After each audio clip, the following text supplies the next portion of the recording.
Good evening, ladies and gentlemen. Last call, please. Take your seats.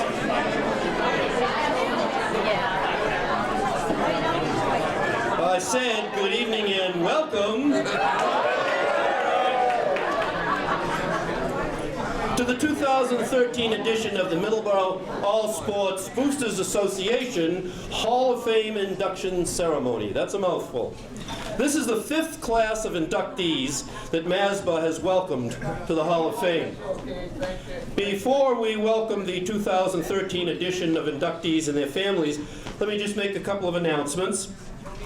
Tonight, this program is being broadcast over Middleborough Lakeville Cable Access TV. Tom Murphy, over on the side, is our cameraman tonight.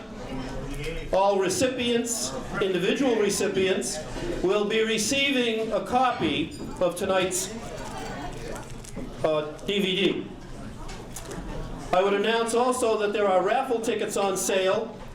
We will be coming around at intermission, and then we'll be holding the raffle right at the end of the evening events.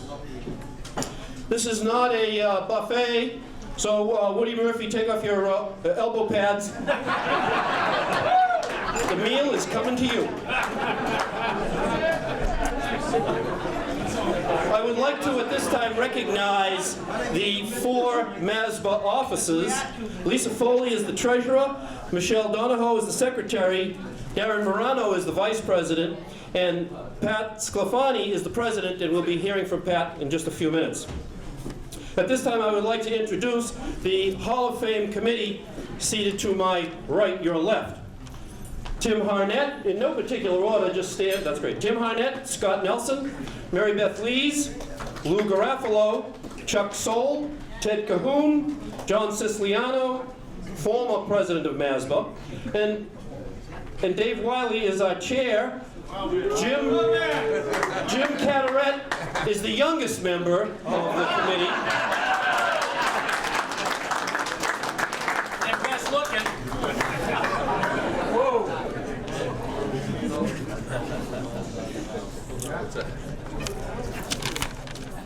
I'd like to introduce the individual athletes to you quickly. The male athletes that are being inducted this year are Sherwin Granum, class of '82. Stand, please, when I say your name.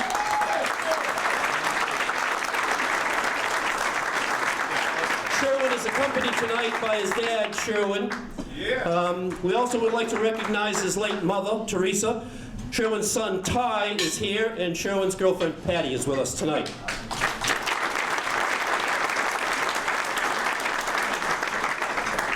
Aaron Lee, class of '90. Stand up. He's accompanied by mom and dad, Sue and Wayne, his brother Eric, and an aunt Sandra.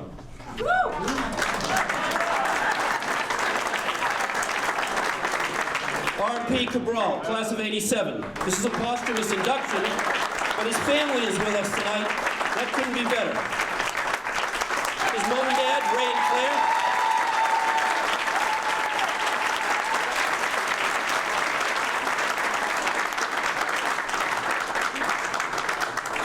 His brothers, Ryan and Corey, are with us tonight.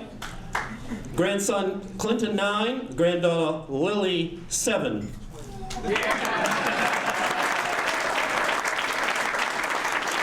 Also, Darcy Tim Roberts, Robbie Paul Willis, those would be RP's nephews. So, nice table here tonight for the Cabral family.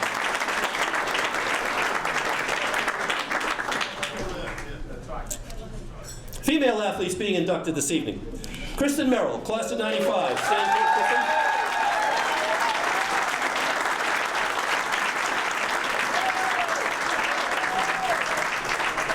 Seated at her table are her dad, Jim, his wife, Judy, grandmother, Ellen Grant, former chairman of the Middleborough Chamber of Commerce, I might add.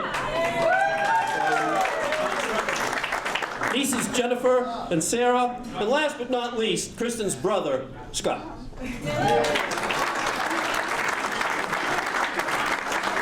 Maureen Reynolds, class of '84.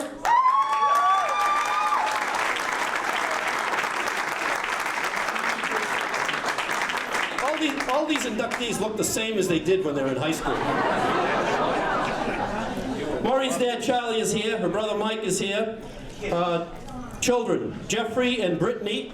We welcome them tonight. Her sister, Sheila, and her husband, Ken, and their 2 children, Kendra and Amber.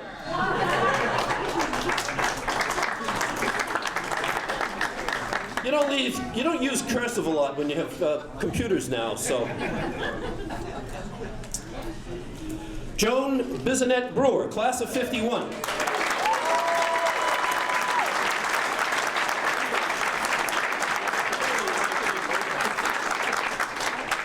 She's accompanied by some classmates. One of them is Joanne Carteret. And Joan hails from Plymouth, New Hampshire. She has retired, but she's into wood carving. So if any of you people are into wood carving, see Joan before she leaves. And if that's wrong, Joan, you better get into wood carving really quick.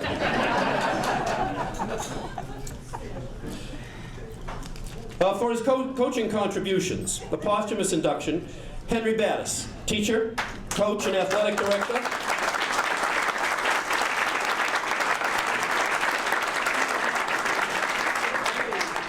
His career spans from 1933 to 1968.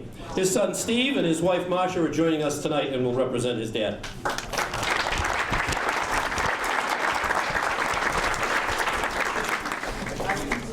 In addition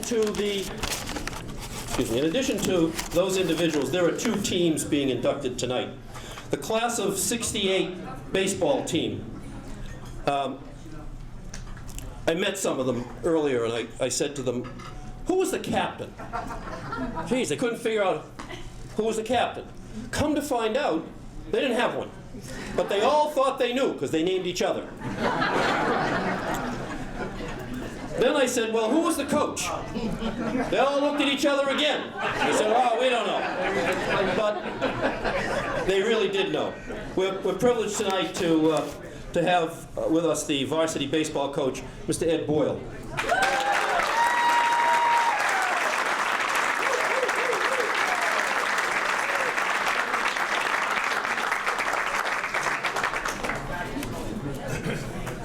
The other team that's being inducted tonight is the 1979 football team, Super Bowl champs, Division IV.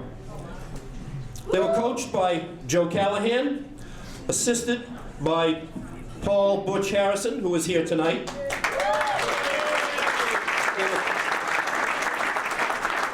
They were coached by a Hall of Fame player, David Harrison. They were coached by Woody Murphy, who is here tonight.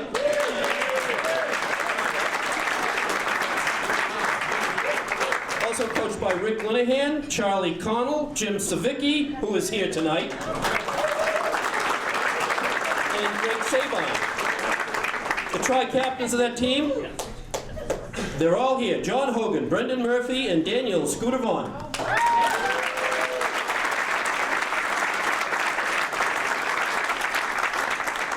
I would like to recognize those present Hall of Fame members. Mike Perry and his wife, Lisa, are here this evening. Gary Bagdasarian is accompanied by his wife. Pat Sally Freitas is here tonight. Bob McCauley, Chrissy Hannon, and I would like to note that Brian Lynch is here, and Brian comes every year representing his dad, who was in the first class of Hall of Fame inductees.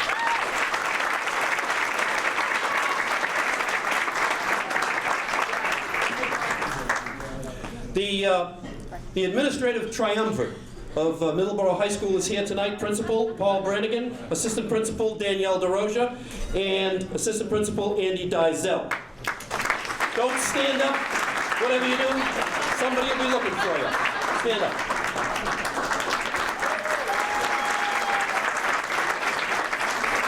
Unfortunately, Dr. Weiss could not make it this evening, had planned to do so, but had a scheduling conflict. I would like to also note that Dr. Robert Sullivan and his wife Tanya are here. Dr. Robert Sullivan is longtime superintendent of schools here in Middleborough.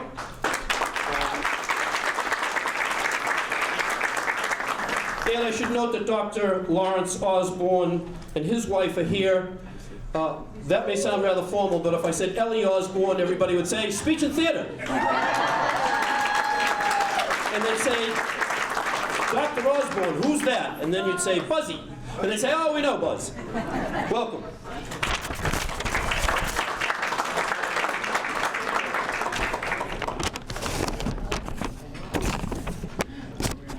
At this time, I would like to introduce to you the president of MASBA, Mr. Pat Sclarine.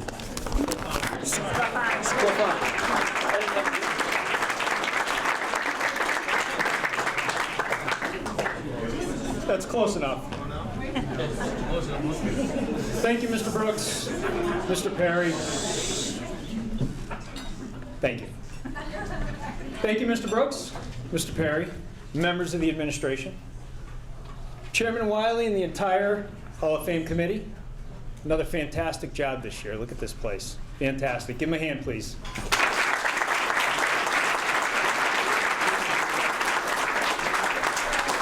And of course, thank you, Boston Tavern and your staff. You guys are phenomenal.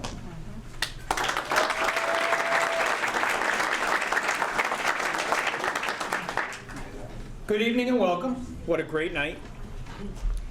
And a wonderful occasion for friends and family to come together. It really is, year after year. Every year I look forward to this event and the opportunity to address the inductees, their families, and friends. So when reflecting on what I would say this year, this question came to mind. Why do we love sports so much? More than ever, they are crucial in our society as we look to sports for hope, inspiration, and something we can count on to detract from the challenging times we live in. Sports presents opportunities to bring out the best in all of us. Sport. What's that? Up.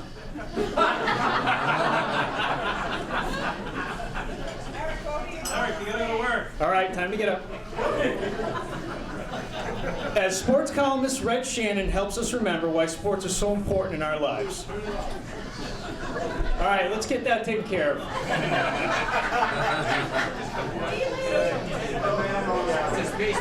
right. All right, I know we're having dinner, so I'll get through this. So, sports inspires us. Thank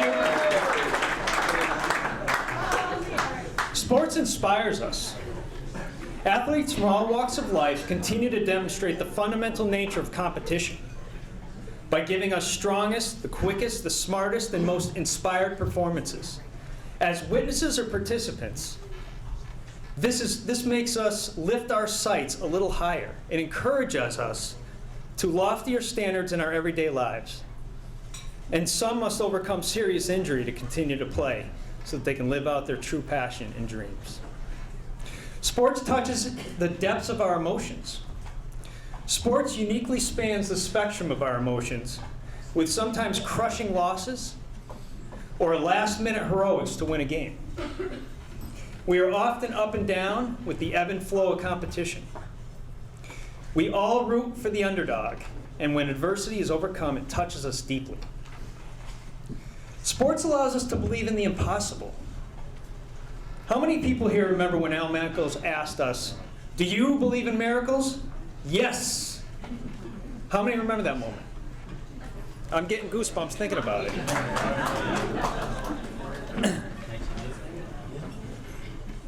That Olympic hockey team was unbelievable. And as New England sports fans, we're spoiled.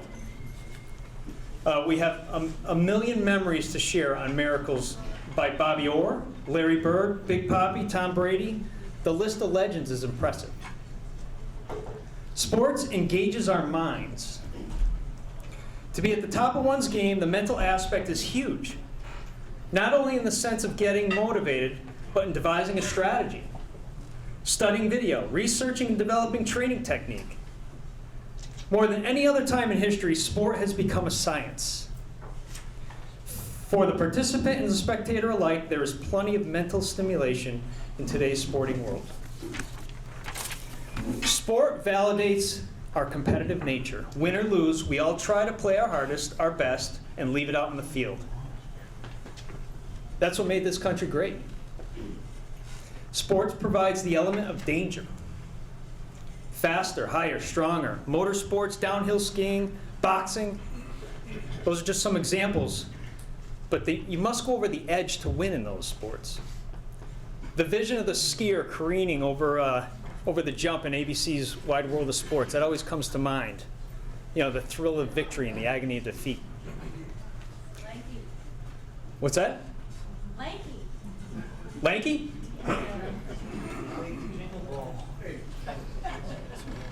Oh, lanky. Thank you. Sports can give us a place in history. Most of us have been lucky enough to have witnessed in person or on TV a historic sporting event that lives in our memories forever.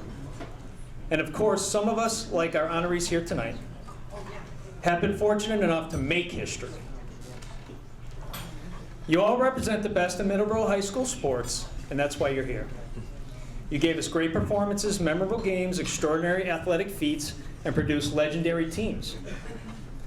Thank you to the athletes, coaches, teams, and contributors honored here tonight for inspiring us, touching our emotions, and making us believe the impossible is possible.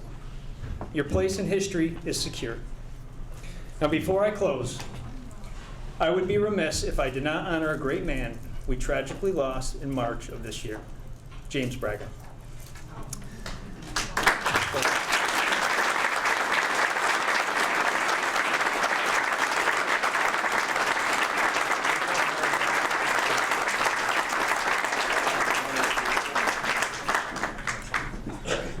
Now, Jimmy lived his life in a way that challenged us and inspired us all to be better human beings, to give of oneself, not for the praise or gain, but for the benefit of others. And as we all know, Jimmy loved sports, especially when his grandsons were playing. He never missed a game. Jimmy, you'll live forever in our hearts. Now, without further ado, we're going to eat. On behalf of the Middleborough All Sports Boosters Association, MASBA, it is with great pleasure I congratulate the Middleborough High School Hall of Fame class of 2013, their family, friends, congratulations. Thank you. Enjoy the evening.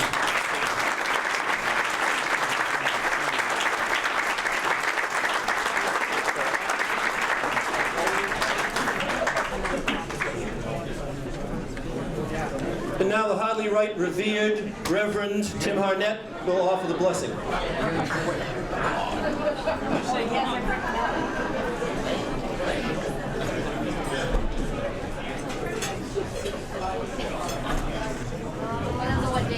All right, quiet down.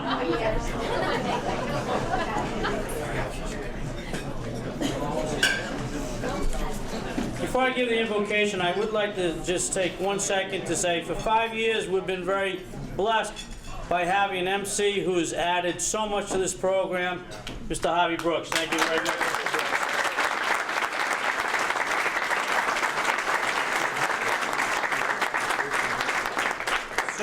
Certainly his humor, or certainly his attempt at humor, has been appreciated by all of us.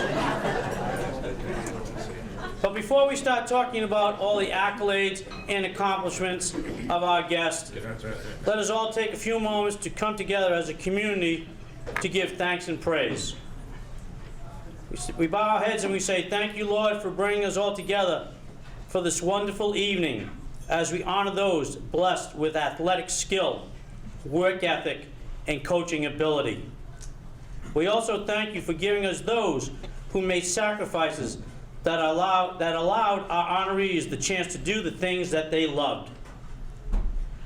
Their loving hearts and helping hands made it possible for all of us to be here tonight.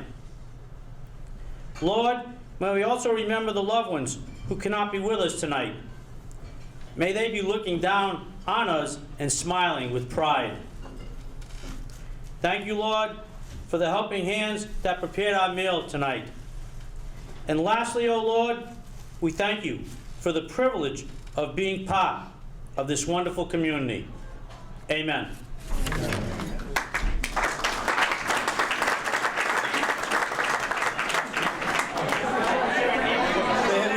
Please, we'd like to begin the inductee portion of the evening's program. Joe Ruda, will you kick everybody out of the bar, please? Thanks. Thanks. So he goes to the bar instead.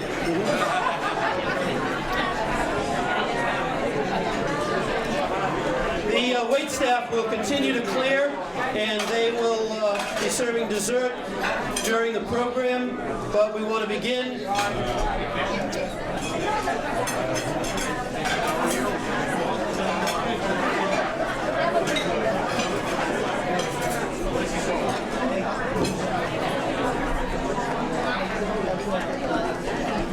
Thank you. The 1968 baseball team was coached by Ed Boyle. Tonight, Lou Garofalo is going to talk to you about that team because he was a member of that team. But the team asked me to make 3 announcements. First, Rick Bourne will be in the bar after the evening's events to hand out AARP cards to all the members. Joe Lamo has AAA discounts for the elderly driving refresher program. And Bobby McCauley will make appointments immediately for anybody who needs to see Dr. Hornsby. And now, without any further ado, Lou Garofalo.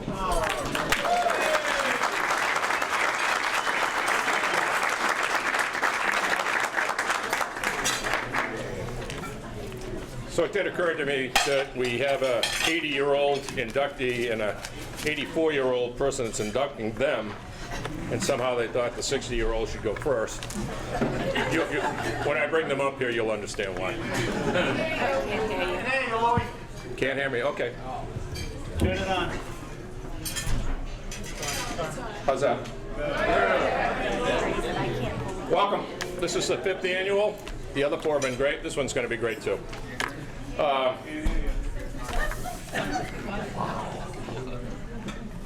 As I thought about what I was going to say, am I on now? Sounds like it. Okay, I'll keep it here.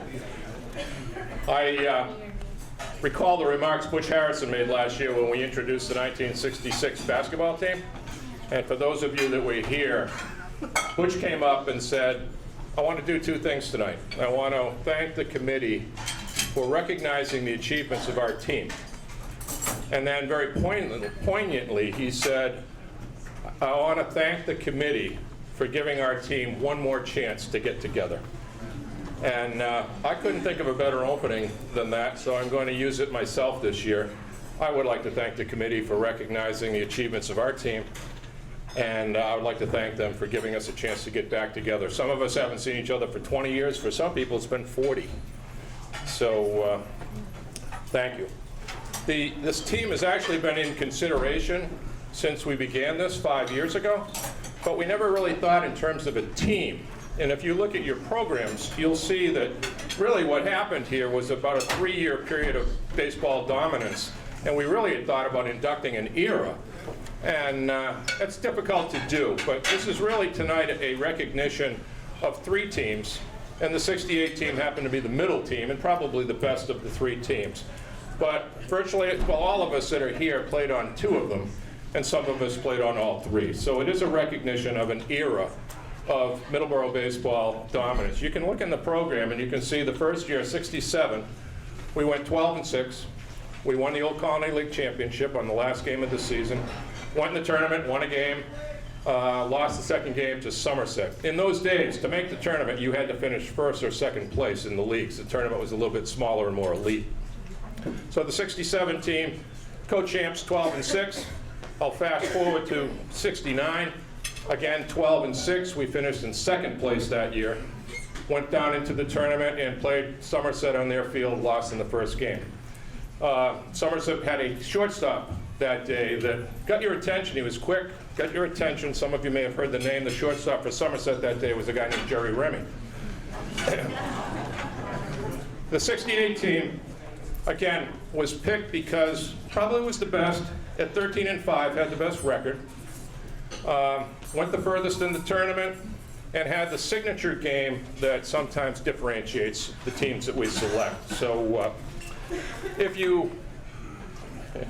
those pictures were taken in February for the yearbook when you can see the snow on the softball field.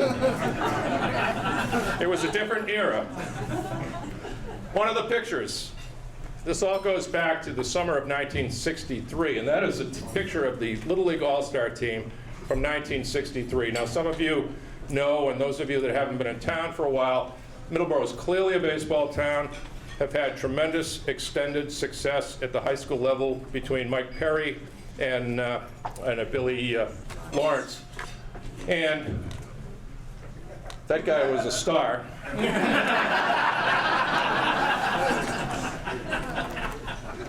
And clearly the Middleborough Little League has had tremendous success. State championships, trips to Bristol, Connecticut, and 20 years ago, a trip to Williamsport. Nobody here remembers this team, but I would submit to you that the 1963 team was the first great Middleborough Little League team. We won 5 games. That put us in the state finals. There were 4 teams. We were one that went to Danvers that weekend, and we played the first game of a doubleheader, beat a team from Malden for our 6th win. And unfortunately, we played the next day a team from Peabody, and they beat us, and we lost the state championship game. A game that was on Channel 4 TV. It had never been on before, and never since. No ESPN in those days, so we were all on live TV, lost the state championship game. A number of us continued to play. Franny Morrison, Joe Lamo, Paul Quagan, myself, and a guy named Bob Udon, who unfortunately could not be here tonight. Bobby is coming back from a 40th anniversary wedding cruise. So when we got to high school, we were certainly comfortable playing with seniors, Paul's older brother Donnie Quagan, Franny Morrison's older brother Billy, Rick Bourne and Bob McCauley. So we hit the ground running, and you can do the math. If you say, you add up 12 and 6, 13 and 5, 12 and 6, it means 7 out of 10 times that we took the field, we walked off with a win. I would actually like to bring the team members up here so you can get a look at them. And there may be some inconsistency between what I say about them and what they would appear today. A strong imagination is helpful. Before I bring them up, I would also just say there's a wrong that's been done to us for 45 years, and we're going to correct that tonight. We never got anything.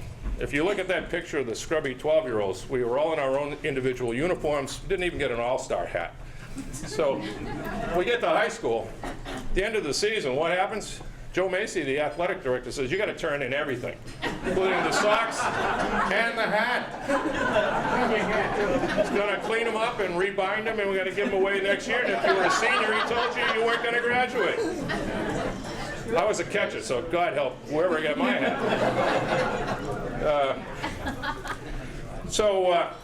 None of us have any memorabilia from those days. We didn't get anything. We didn't get if you won a couple of championships, you get a jacket or a sweatshirt. No boosters clubs in those days. We didn't get a practice jersey or warm-up. So tonight we're going to get something. And I've got to thank Pat Sclafani for helping me get hats.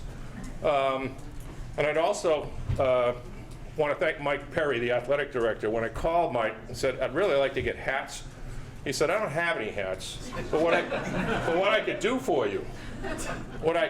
you is we're going to get some new game jerseys. So I can give you some of the old game jerseys, and you can give them away. Now, as I bring these guys up,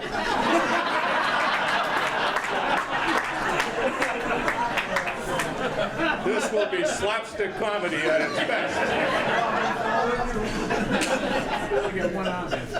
I'll leave it to you. What you think the over-under is how many buttons these guys can get done. Wait till you see them. The first, where's Eddie?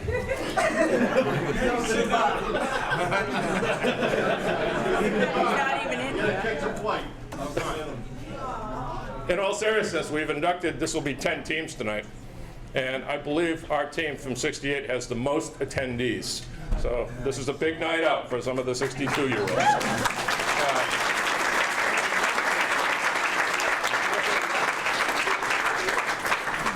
We are the only team that's been inducted so far where the coach is far better aged than any of the players.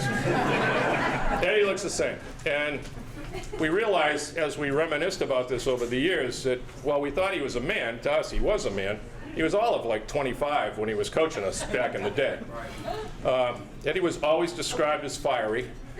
And I will have to tell you the Scituate game, 67 story. I'll make it very quick. That season, Eddie gave us signals with the bat. So he had the bat in his hand. And tough game. We're over in Scituate. We got to win. We're looking for the championship. Wayne Sanborn was one of the best players that Middleborough has ever suited up. And Wayne had a gun for an arm. He had a naturally rising fastball. The problem was Wayne played shortstop. So we're at Scituate, and sometimes on away games, Eddie would drive his own car. And I can only hope that he shows answers right now. He would drive his own car, so we get to Scituate. It's a gray, raw, spring baseball day. And we're ahead of runs, bottom of the 7th. We got to win to stay in contention. Ground ball to Wayne. He picks it up. When Wayne, you knew as soon as he let it go. Sails over first baseman Donnie Quagan's head. We lose the game. I'm the catcher. Behind me, I just hear this, Jesus! Fires into the backstop. Eddie stomps off down the hill, gets in his car, drives off. So the sky is now purple. We're going to die of either lightning or hailstones. And Eddie's car is I just wanted to assure Eddie tonight that we all made it home safely that night. I don't know where he is, so I'll bring up the rest of the team. If I could ask Joe Lamo to come up.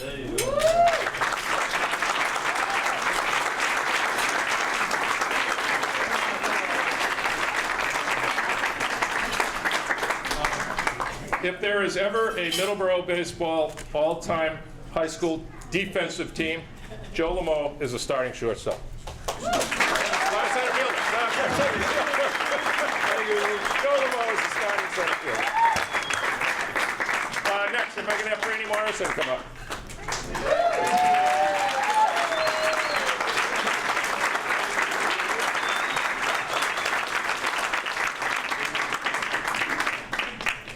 So we always joke that Franny was always the left fielder. And Franny, it was true. He was. Wait a minute. Franny was a great hitter. Couldn't get a fastball by him. Speed on the bases. Use your imagination. We always joke that if you hit it right to Franny, he was an adventure. But if you made him run, if you made him take an angle, he was automatic, and you were Franny. Next, Paul Quagan, if you could come up here.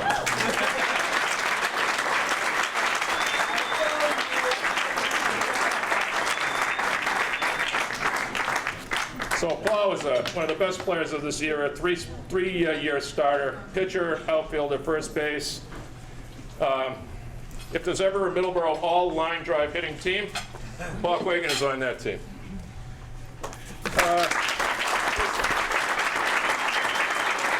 Next, if I could ask Marty Cole to come up. Marty was outfielder, right fielder, first baseman, power hitter.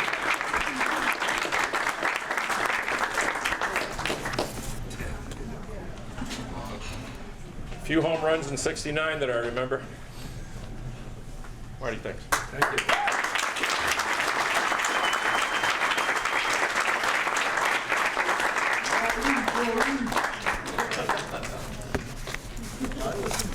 I was the other junior on that team. I was the catcher. The cleanup hitter that year was Bob McCauley, second base.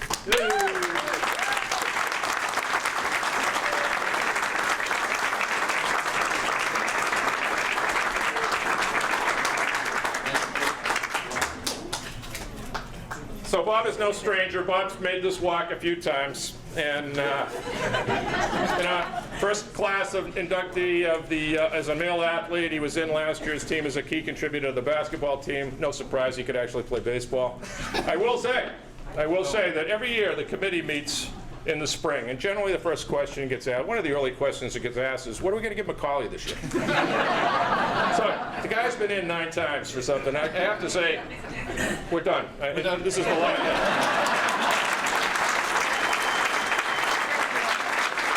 Last of the people that are here, I'd like to ask Rick Bourne to come up. Rick has some distinction. Rick was a three-sport athlete, multiple-year starter in all of them, third base, good solid hitter. Rick has the distinction of scoring a very important run in Middleborough history, which I'll tell you about in a minute. Rick, thanks.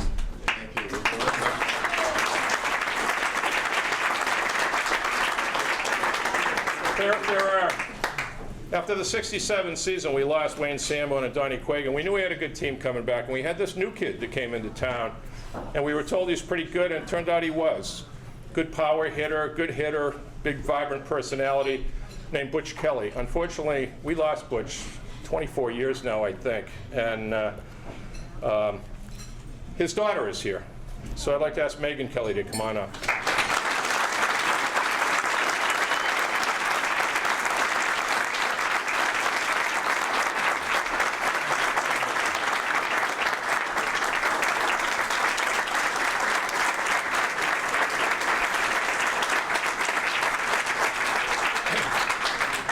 There's one other person I'd like to recognize here.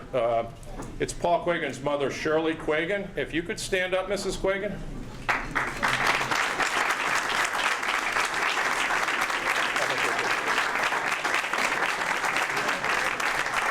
Mrs. Quagan, I believe, is the last surviving parent of our Little League team from 50 years ago. I know between Paul and Donnie, you watched a lot of baseball games. And I know you washed a lot of uniforms. So the 1968 season comes down to the last game. We're playing Whitman Hanson on our home field. We're down a run. And we've got somebody on third, I can't remember who, and Rick Bourne's on second base. And we need to win this game. Whitman's got us by a game. So doesn't the Whitman Hanson pitcher uncork a wild pitch? Tying run scores, and here comes Rick Bourne. He's steaming around third. He's going to try to score from second on the wild pitch. Throw into the home, cloud of dust. The umpire says safe. We are co-champions, and we've just won the clinching game against the team that we're tied with. So that team goes on into the playoffs. I think we had a first round bye. Again, in those days, only 2 teams made it from any league. And we played the first game against Seekonk and won, and then we had the rematch with Somerset. And it was a 17-inning game. I can't say I remember a lot of the details, to be honest with you, because that article says it was 4 hours and 33 minutes, that we tied it up in the bottom of the 8th, tied it up in the bottom of the 9th. I do have a memory of them scoring 2 runs in the 12th and us tying it. We just could not push across the extra run. Get some Budweiser True Serum in some of these guys. I may have some stories to tell you about the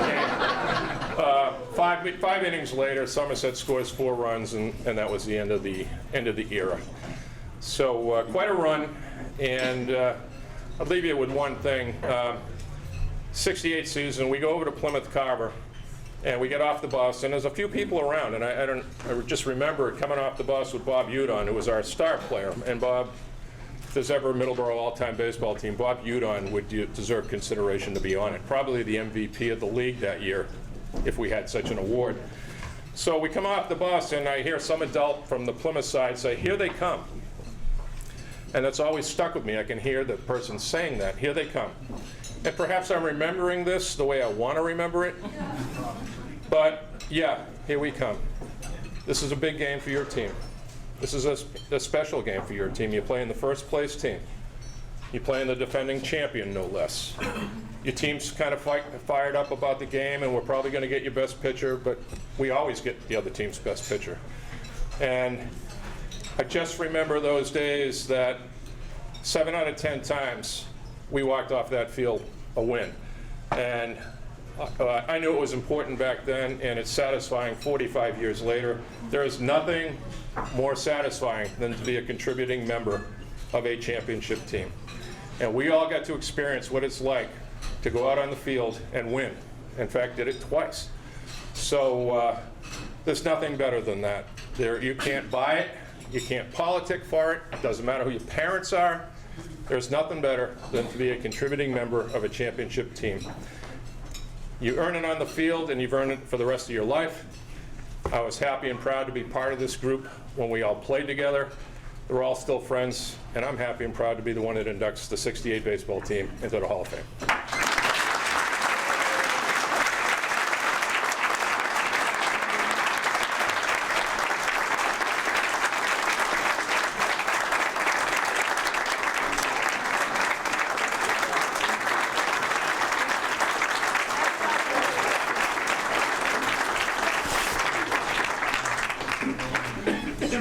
Thanks, Lou. And on behalf of yourself, Lou, I'd like to give you your certificate and your hat.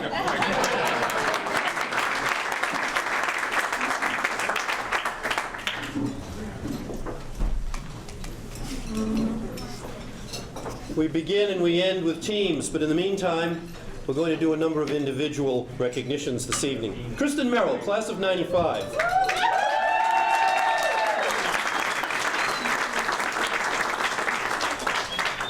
I hear Kristen has her family with her tonight. 4 years of soccer, captain. 4 years of basketball, captain. 4 years of softball, captain. All-star goalie in field hockey, all-star shortstop in softball. But in her senior year, her basketball coach was Mike Perry. And every night, Mike thinks, if Kristen hadn't sprained her ankle and was out for 8 games in her senior year, would we have had a winning record? Well, here to answer that question is Ted Cahoon, who will be inducting Kristen Merrill.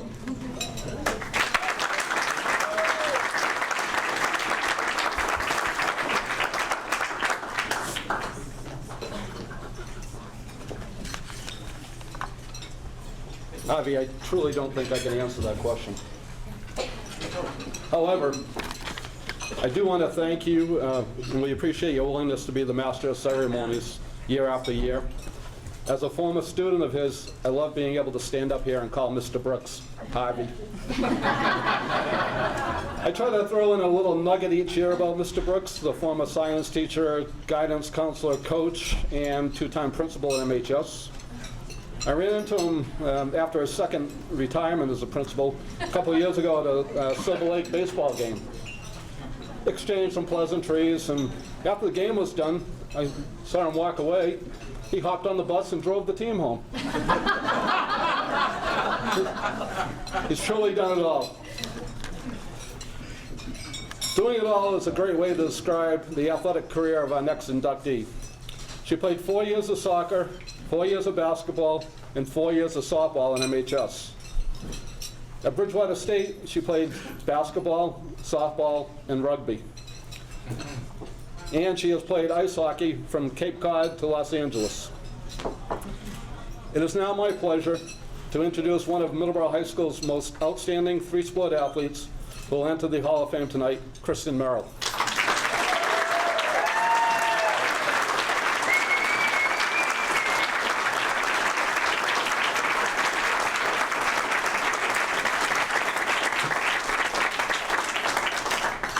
Kristen is a 1995 graduate of Middleborough High School, and she is the daughter of Kathy and Jim Merrill. Joining us tonight are her mom, Kathy Merrill, her dad, Jim, and his wife, Judy, her brother, Scott, her cousin, Jennifer Mitchell, and her husband, Michael, her godchild, Sarah, and her grandmother, Ellen Grant. This is the 5th year that we've had the Hall of Fame inductions. And each year, I've known the people that I've inducted. So it happens when you graduate from Middleborough, your kids graduate from Middleborough, your parents have graduated from Middleborough. One of our little coaches, thanks Gary, gave me a little background, and Dave Wiley got me contact information for her. I quickly learned Kristen is a detective for the LAPD, obviously lives out there, is married, and has a new baby. My initial thoughts were, this isn't going to be a big deal for her. There's no way she's going to come out here. She's really busy, and it's a long way to come from California. Any apprehension I had was quickly eliminated. Without even speaking with her until tonight, and just a couple of chats with her mother, I could tell by exchanging emails how excited she was. I would get to work each morning, and there was usually an email from Kristen. Now, she's 3 hours behind us, and I'm getting emails at 7 o'clock. She had all sorts of questions. She wanted to know how all this works. Would she have to give an acceptance speech? Yes, Kristen. What's the dress? Here's my mom's phone number. She has a better memory than I do, and a lot of scrapbooks. Did you watch the Red Sox game last night? You talked to Mr. Baggs? Oh, Don't believe everything he tells you. Mr. Brooks is the MC. I'm a little scared what he might say. Kristen's energy and enthusiasm are contagious. I think I'm as happy to be inducting her as she is to be inducted tonight. And I just met her. Thanks, Kristen. I'm sure there are a few out there saying, okay, well, this is all very nice, but why is she being inducted? I'll tell you. But I have to speak quickly, as there's a lot to cover. If my math is correct, Kristen's name was underlined 193 times in her scrapbook. Thanks, Mom. Kristen was a standout goalkeeper for the Lady Sachems, and by the middle of her sophomore year, she already held the career record for shutouts. She added several more shutouts in her junior and senior year, and I'm sure that record still stands 20 years later. During her 4-year varsity career, she started in goal nearly every game. The ones she did not start, she was injured.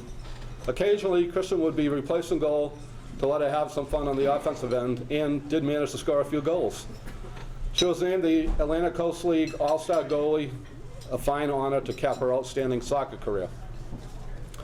Kristen's basketball career began on the JV team as a freshman, the only season that she did not get a varsity letter. I need to discuss this with Coach Perry. Although he did arguably have the finest female player in Middleborough history, Hall of Famer Heather Lopes, still in the lineup. Getting back to Kristen, she started her sophomore season with a bang by being named the Cranberry Basketball All-Star Team. She seemed to enjoy these Christmas tourneys, making all the All-Star teams in her junior and senior year. She earned all-league honors and was team captain during her junior and senior seasons. She worked very hard to make Coach Bagdasarian understand that she truly did have a hearing problem. I have a copy of the team's end of the season roundup following her senior season. The captain, MVP, Atlantic Coast League All-Star, and Dave Collins Achievement Award nominee. All those headings were followed by one name, Kristen Merrill. Last of all, and maybe best of all, was softball. For 4 years, and I have an apology, and I put this in wrong, she was not the starting shortstop her freshman year, but she was a starting right fielder. Kristen was a 3-year starter at shortstop. She was a starting right fielder as a freshman and filled in for Heather Lopes on an occasional game during a freshman season. Coach Sullivan provided me with a statistical recap of Kristen's career. Freshman, played right field, hit .333, which is 4th on the team, 3rd in stolen bases with 11, team record 17-5, league champions. Sophomore year, started most games at shortstop, hitting the number 2 spot, led the team in hitting, batting average of .426, team record 13-8, league champions. Senior year, started at shortstop every game, hitting the number 3 spot, an amazing .462 batting average, team record 16-5, and they came in 2nd place. Kristen was a 2-time ACL All-Star and team MVP. In closing, my views from reading through the newspaper clippings, talking with her coaches, and sharing emails with Kristen: she played her best in the big games. She enjoyed playing for the sake of playing. She enjoyed competing for the sake of competing. She enjoyed success in almost every team. She enjoyed success everywhere. In most every team picture, she had a smile on her face and was sitting in the middle of the lineup. Kristen's athletic achievements may be a most worthy. Kristen's athletic achievements make her a most worthy inductee into the MHS Hall of Fame. Kristen, please come forward to receive your plaque and accept your honor. Thank you.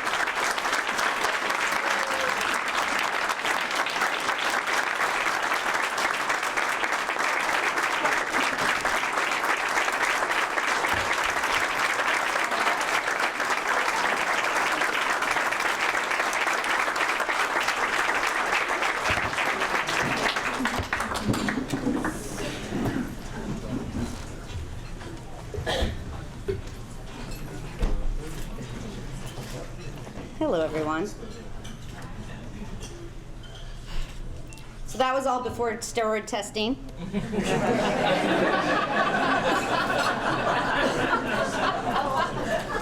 First, I'd like my friends and family, I'd like to thank you guys for being here tonight, especially my father and brother who came from Maine, and my mom who came all the way up from Florida. When I received this letter in the mail regarding the Hall of Fame, I was a little shocked, but that shock did turn into excitement because it was such a great reason to come home. When you move 3,000 miles away, you grow to appreciate where you come from and how special this community really is. It's not every day you get to go back to where you grew up and thank the very people who helped you in your life. I can say that my time at Middleborough High School was one of the best times in my life, both on and off the court. The lessons I learned there, I carried with me as an adult. In playing sports, I learned teamwork, perseverance, and the idea of never giving up until the final whistle blows. When I was in the police academy 13 years ago, and I was tired, homesick, and at times even scared, I never gave up because none of you gave up on me. I've been successful in my career at LAPD because of all of you. I'm sure coaches, teachers, and parents at some point in their lives may look back and wonder if they touched someone's life for the better. Well, I am here to tell you that answer is yes. I would like to personally thank all of my coaches, but especially Mrs. Tanya Sullivan, who probably had to put up with my antics the most, but always showed great patience, treated me like an adult, and always wanted me to succeed on and off the field. Thank you to Mr. Scott Nelson for always making me laugh.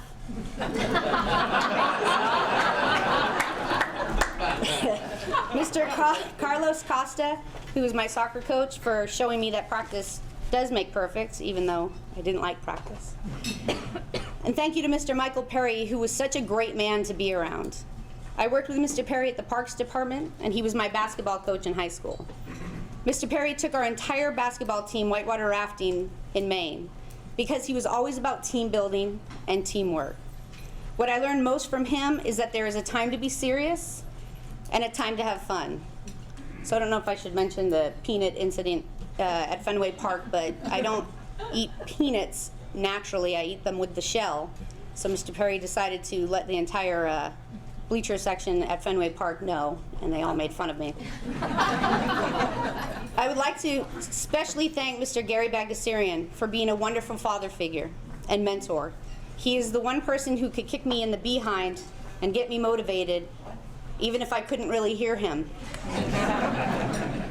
Mr. B, you are a great man, and I thank you for all you have done for me, not only in high school, but since I was 8 years old. You and your wife have always been so wonderful to me, and I thank you. I would like to thank all of my teammates, including Melissa Ferguson, who is here tonight.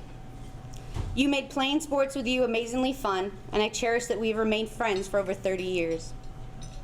We've played in and won some great games together, but what I will remember most is our crazy bus rides and a catch-up incident, but that's... I'd like to thank the Ferguson family, the Vasey family, the Bagdasarians, and the Sparrows, who pretty much took care of me since I was 8 years old. I'd also like to thank my mother, Kathleen Merrill, who I believe attended every sporting event I ever played in, and was always there for me for whatever I needed. My mom did everything she could for my brothers and I thank her for that. I'm sure it wasn't easy raising the three of us, but she did it with selflessness and love. I would also like to thank both of my brothers, Scott and Keith Merrill, who always played sports with me and taught me to love the games we played, while also sometimes beating me up, which definitely helped me on the streets of Los Angeles as a police officer. I would like to thank my grandmother, Ellen Grant. I'm not sure if anyone here knows her. But I like to consider her the matriarch of this town, and she represents what this town is all about, which is taking care of one another, serving your community, and always doing what is right. She taught me that in life there are ups and downs, but it's how you recover from those downs that defines who you are. Like she always says, count your blessings and quit your bitching. She's an amazing woman, and I am blessed to have her in my life. Thank you, Nana. I would like to thank my wife, Jeannie Torres, who I actually met playing sports 11 years ago. She is home in Los Angeles taking care of our daughter, Grace Mary Ellen, who's about to turn 9 months old in a few days. And I'm pretty sure is either going to be a professional soccer player or President of the United States. So in closing, I am honored and humbled by this award. I would like to thank the Middleborough Hall of Fame Committee and the Middleborough All Sports Booster Association. and Mr. Ted Calhoun for the wonderful things he said tonight. I have not known Ted very long, but from corresponding with him over the past few months, I feel like I've known him for years. My time at MHS taught me to be yourself, try your hardest, and never give up. I appreciate this award, and I thank you all.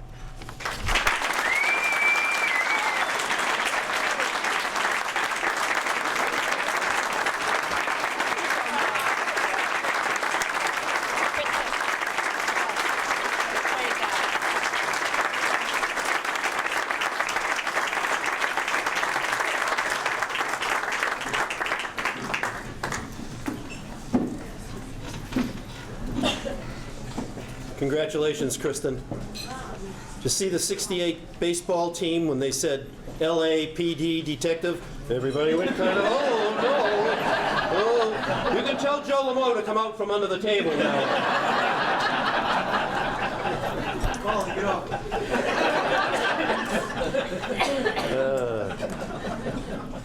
Joan Bissonette Brewer, class of '51. In the yearbook, it said she was the most popular, she was the most athletic, and she did the most for the class. She was a classmate of Bob Brown, Coach Bob Brown, who was inducted in 2011 into the Hall of Fame.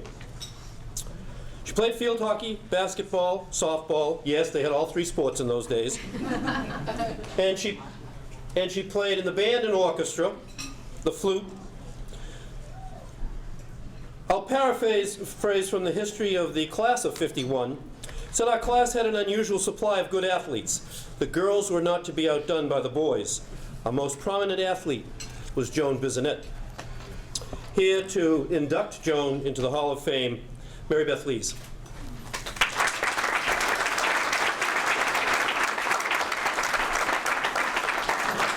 Thank you, Harvey. Can everyone hear me okay? Yes. Yes, okay. When you open the dictionary, you'll find the following definition next to the word pioneer: a person or group that originates or helps open up a new line of thought or activity. If I could put a picture next to that word, it would be of our next inductee, Miss Joni Bissonette Brewer. In the late 1940s and early 50s, there were no organized leagues for female high school sports teams. There were no all-star selections or newspaper all-scholastic recognitions. In fact, there was very little media coverage, which makes this very tough to research, by the way. I had to count on Joni for that, and she was wonderful. I ask that you keep in mind the definition of pioneer as I begin to speak about Joni and her athletic career.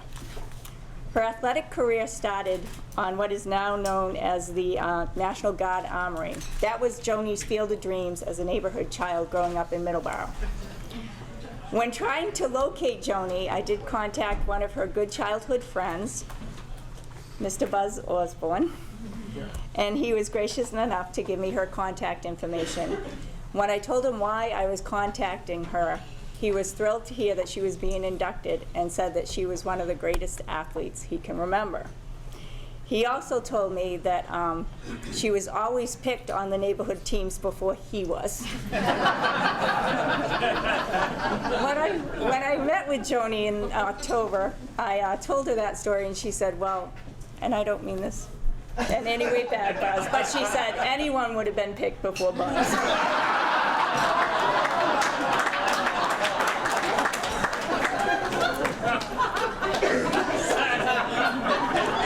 So it was almost in those childhood games that Joni truly began her love of sports, which continued through high school. Entering high school in the fall of 1947, Joan began her field hockey career for the Lady Sachems. She played the left wing, and in her own words, she could run fast, yet often her head was too far in front of her feet, and she had constant grass stains on her knees, because she fell a lot. Back then, the uniforms were very plain, and protective gear consisted of only shin guards. No mouth guards were worn. Joan served as captain of her squad her senior year. Although she does not recall it, she did score 4 goals for senior year. While 4 goals may not seem a lot in today when they play a 20-game season, back then they only played 6 games. So in my book, that is an all-star selection. Entering the winter, Joan graced the parquet floor in what many of us know as the old girls' gymnasium at the former high school and junior high. Basketball in the late 1940s and early 50s is not exactly how it's played today. For example, there were 3 forwards and 3 guards for each team. Forwards played on half the court and guards played the other half. Players were limited to 1 dribble while on offense, and there was no height definition for a dribble. After each offensive series, the play would alternate to the opposing team, and they received the ball at center court. Joan fondly remembers waiting for her turn with the ball in her black, shiny, skirted uniform. As a player who wore glasses, Joan also remembers that she was required to wear a cumbersome metal eye guard that resembles a football helmet face mask today. Joan played all 4 years, served as captain her senior year, and recalled one game in particular. Given the rules that I just explained to you, she scored 24 points in a game. Is that not amazing? The only thing is, they lost the game by, we think, 3 points, if I'm correct in that conversation. Again, truly deserving of an all-star selection. In the spring, Joan played first base for the softball team, and she served as captain one of those years. Softball memories were hard to come by. In her own words, Joan said, "I saved for months to buy myself a first baseman's mitt. I could catch a ball and had a pretty good arm, but certainly was no better at fielding or batting than others on the team." Joan considers it a privilege to have played sports, as she lived in town and was not dependent on bus schedules. Both her parents worked, so there was no transportation except for walking to and from practices and to and from games. Neither of her parents ever watched her play a game.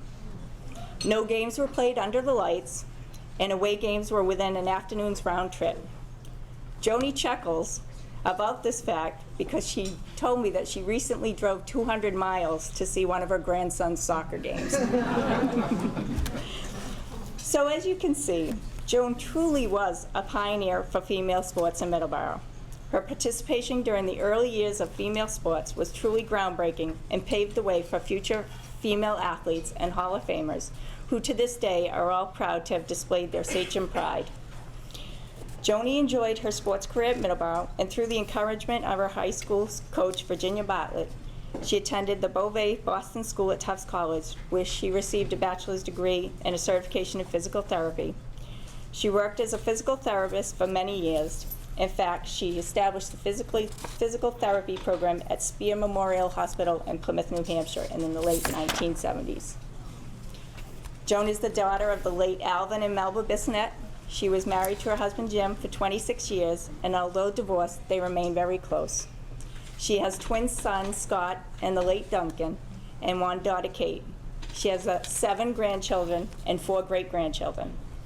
Her love of sports continues to this day through her children and grandchildren. While she played field hockey, basketball, and softball, she is well versed in the rules of soccer, wrestling, hockey, track, and especially lacrosse.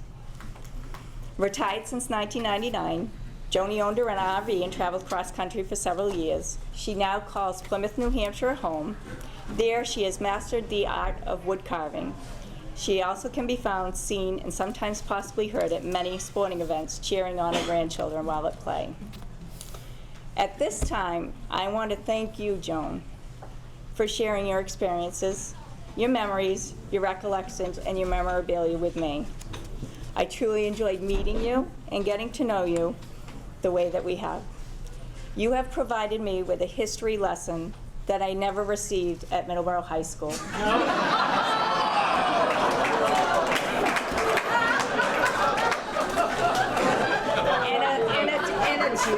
And a true appreciation for each sport that you played. In addition, who would have thought that graduates from the class of 1951 and the class of 1983 would have such a wonderful afternoon together? I thank you very much for that opportunity. And at this time, it is my true pleasure to introduce to you Miss Joni Bissonette Brewer.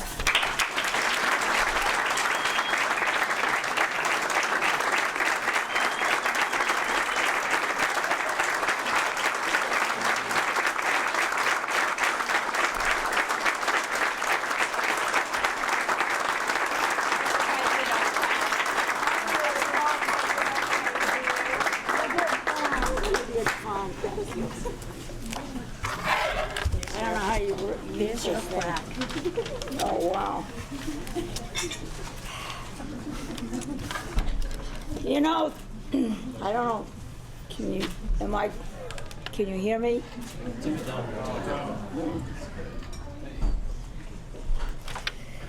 You know, 62 years is a very long time for you to remember me in my prime. When girls' basketball was considered a sport, despite guards and forwards playing only half court, when basketball hoops were nailed to a tree, no poles in a driveway, or long shots for three, when kid-level baseball was a vacant lot game, playing pitcher and fielder as if all were the same.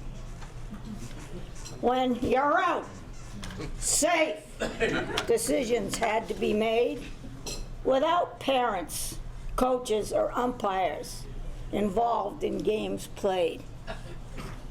Football, field hockey were the sports in the fall. Few kids, if any, played soccer at all. Now there are choices and options galore. Lacrosse, track, field hockey, ice hockey, and so many more. Young men and young women will experience thrills of competitive striving, whatever their skills. May the standards be high, the goals be the same for all future sports figures in this great Hall of Fame. Thank you for the honor that brings me here tonight.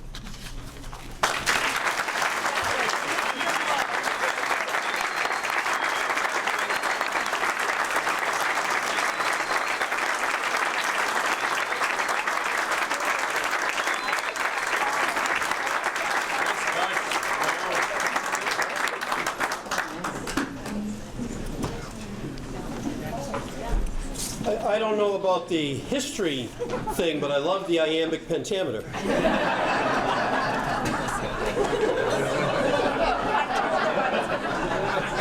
Do you have Woody Murphy for history? I did. She would have known that. I did. She knows every move of the Irish Republican Army. Be careful, you're an Irishman.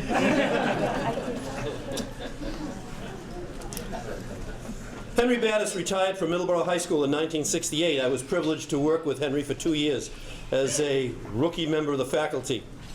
He passed away in 1983. He was either a teacher, a coach, or the athletic director from 1933 to 1968, a span of 35 years. If you met or talked with anybody from Worcester Inn and mentioned Middleborough and Battis, they said right away, oh yeah, Henry Battis, Battis Field. It's ironic that association with Battis Field,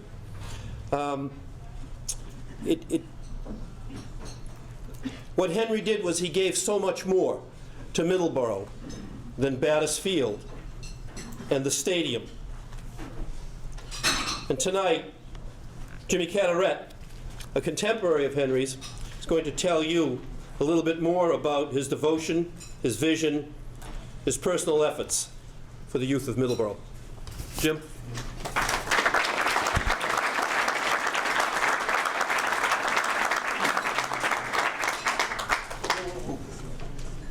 If I can make it through the ropes, we'll be all right. Yeah, Mr. Battis, unbelievable. Can you hear that all right? I'm honored to have been asked to present the background and many of the accomplishments of Coach Battis.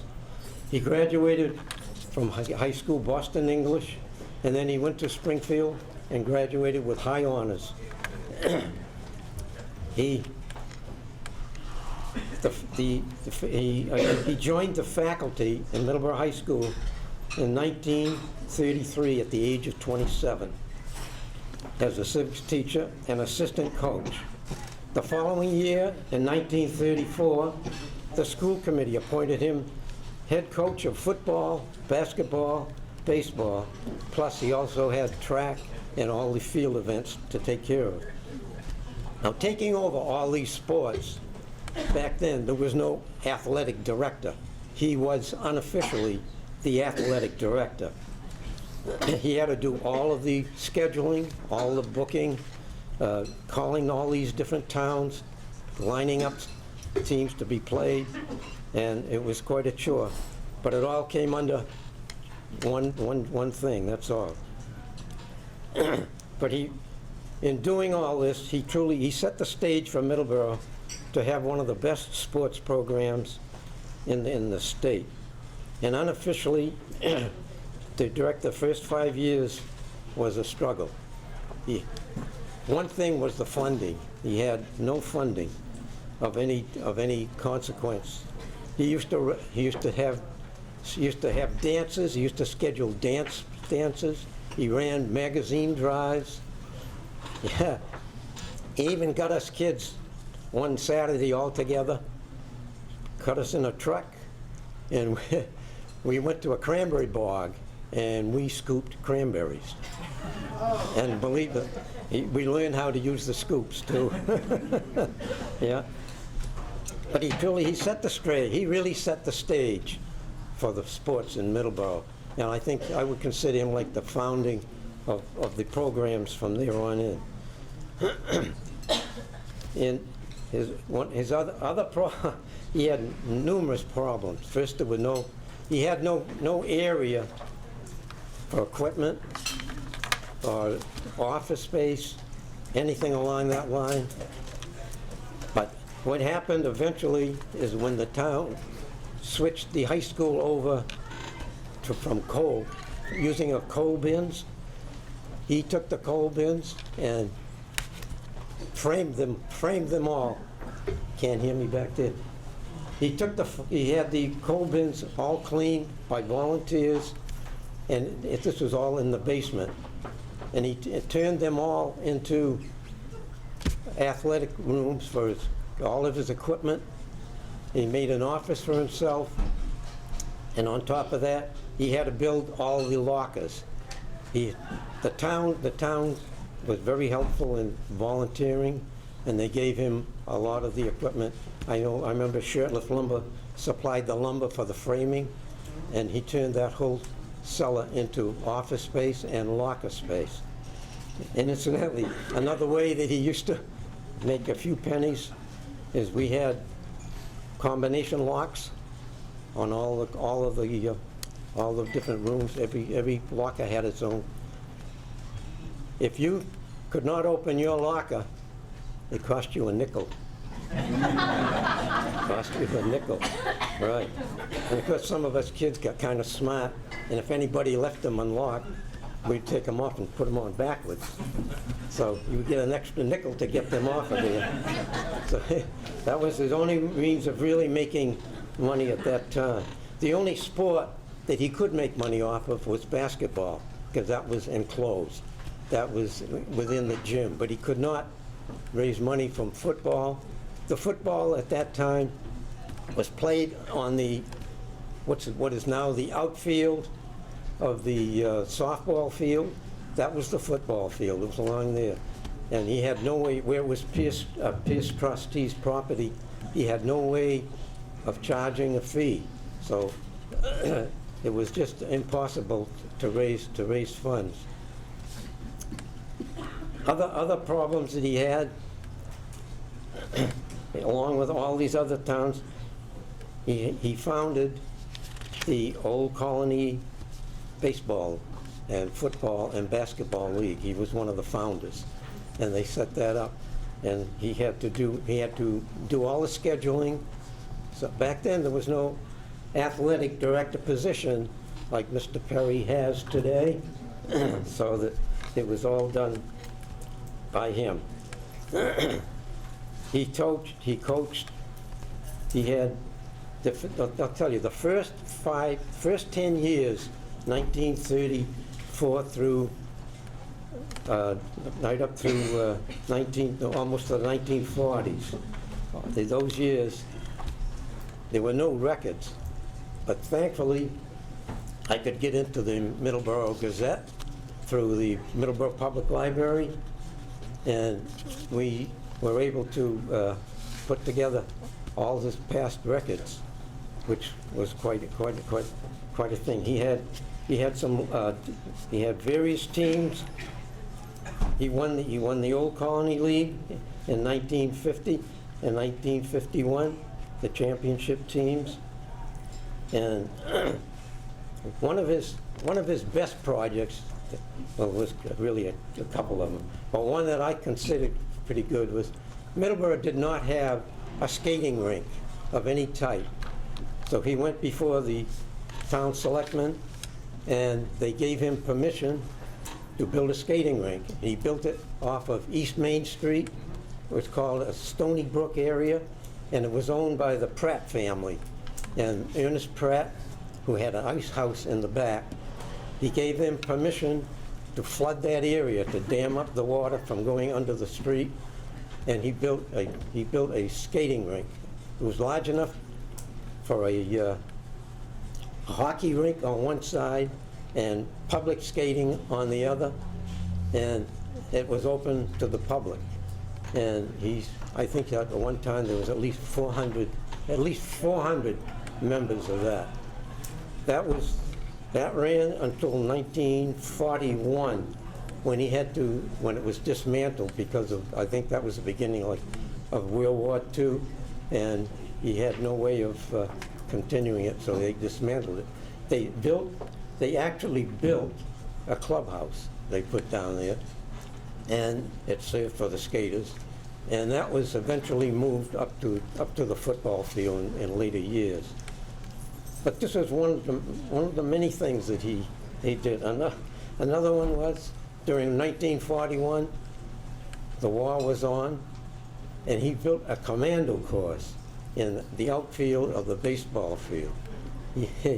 He had tires, he had rope swings, he had walls you had to take ropes and climb over them. And at the end of it, he built a 20-foot tunnel above ground, all enclosed in wire, and you had to crawl through that. Now, if you remember, if you played sports for him and you remember that, you had to go through that. And if you didn't, he was up on the wall by the high school with the binoculars. And he would line them up afterwards and say, you have another turn going back through, especially if you were a member of the team. There were some that we know couldn't do it, but he had that there. And then another thing he built down the end was a huge rope swing tied to a tree, and it swung you from the top of the playing field down the hill. And you had to swing down and then run up the field, and then you'd start your gym class. So he remained the football coach through 1952 season, completing 18 years. And he always had a winning record. I think his worst year was a record of 5-4. The basketball team in I can't remember the year really, but his team one year went 17-1. In other words, he had a record of 17 wins and no losses, just a one loss. He dedicated a lot of time to the children of this town. To me, the best thing was the building of Batters Field. Now, Batters Field was built in a swampy ground behind the swimming pool. And that area, that complete area, had to be filled. So I don't know who did it or how he had him do it, but they've gotten tons and tons of fill, got that field up to the level where it is today. And with the money from the town and the Pierce trustees, they gave him the money to enclose that field. That was his only means of raising money for to handle his sports. Now, the other problem that he had was when the field was first built, everybody sat up on the banking and watched the games for free. There was no way of stopping him. So he then decided that they needed bleachers. And he constructed and built, with the help of many volunteers, he enclosed that whole field. And the Pierce trustees gave him the money to put the fencing around it, to make it perfectly sound so that no one could get in without that money. So in appreciation for the devotion of his work with the youth of Middleborough, his sufficient and enlarged program of physical education, his high standards of true sportsmanship, and his vision and untiring personal effort in planning and building this football field, the school committee in Middleborough do this day dedicate him as Battis Field, and that was the name of the field to this day. Now here today, in recognition, I see a Mr. Steve Battis sitting over here at the side, and he's here to, I know, shoot a few words about his father. Mr. Steve.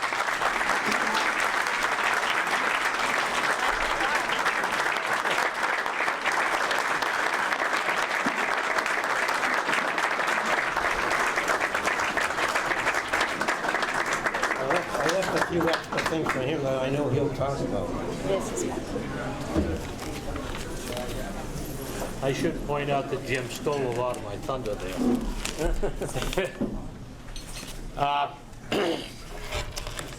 First of all, I thank Jim for making this happen for my dad. And it's kind of a great thing to see some of the old folks remembered, okay? I'm not one of the old folks, even though I know some of you think I am. But there were a lot of good people back then, a lot of help from a lot of people. But the first thing that I need to really point out here is this is going to be a get-even time for me. A number of years ago, when the last time I had to speak before people, and my good friend Mike Perry was present, just before I got up to speak, Mike said, "You gotta keep talking until I get my Santa suit on." I said, "Well, how am I gonna know when your Santa suit's on?" He says, "I'll come in the back of the room and you'll see me." Well, I only had a few short comments to make. And I got up there and I started stalling and stuttering. Got totally lost, embarrassed myself terribly. No, Mike. Finally, I reached a point where I couldn't embarrass myself anymore. I just went and sat down. When I sat down, I turned around. Mike was behind me in a Santa suit. He was laughing like crazy. He thought it was funny. So I'm going to try to get a little even on that one tonight. Okay. My comments here entitled, "It's All About the Money." My dad had a religious belief that every kid should have phys ed, have the opportunity to play a sport if they wanted to, and they shouldn't have to pay for it. The town, the municipality should pay for it. And he did everything that he could conceivably do to see that that happened.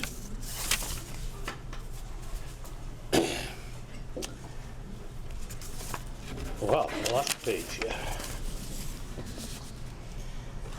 Couple quick stories then. Just the first one from the 70s, but it's related to 1939. My father comes home, wants his records that I've got stored somewhere up in a file cabinet. He's got a bet going with Steve Stanley.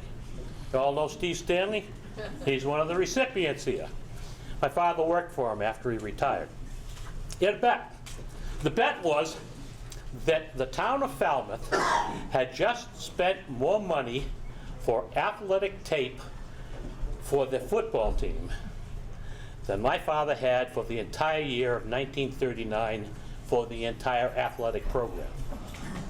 He got out the records and he won his bet.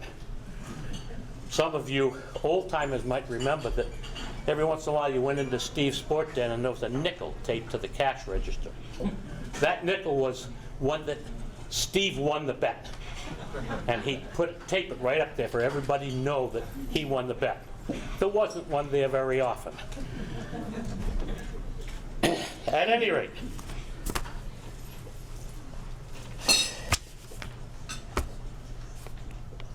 okay, back to something that you didn't touch on, thank you. Back in the 1930s, there wasn't a baseball field. You don't see anything about this. I have been totally unable to find anything on it except a picture that my father had that I can't find, and just a short mention from him. But apparently, in the 30s, the WPA project, and WPA projects, the town had to pay some of the costs. Government would pay for hiring people and put them to work and everything else, but the town had to pay some percentage. I have no idea what it was.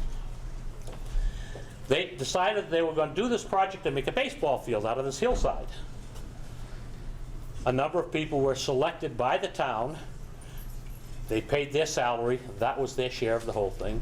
And then by hand, they dug off the top of the hill and filled it in on the bottom and leveled it off. And if you want to sometime take a look and see how much they cut off of that hill, go look at the stone wall in the back of the old, what I still call Middleborough Memorial High School, because that's what it was to me. You look at that wall and see how much they moved by hand to do that project. And I believe that that's one of the things that got my father thinking he could do the same thing with this swamp and make the football field. We had a discussion about this one time. In the 70s, I was on the Conservation Commission. And I had to explain to him that if he had brought this project to me and the Conservation Commission, we would have had to turn him down because you weren't allowed to fill in a swamp. But that was way before. So at any rate, oh, and by the way, the town didn't have any money, so they didn't pay these people. That was just a scam. That was how they got the WPA to do it for free.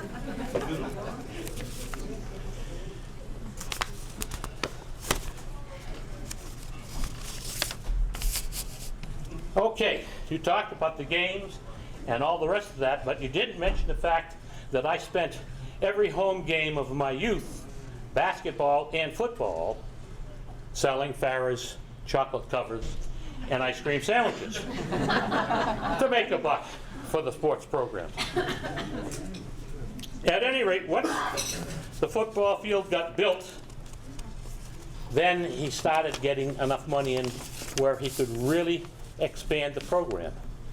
This is 1941 when that happened. So from 33 to 41, there was really nothing. Okay, one other thing that I have to explain to Mike, so he'll know the way this works. My father started in 33, and there was no such job as athletic director. That did not exist. My father pretty much did it all by himself for no money whatsoever. And he had a full teaching load at the time.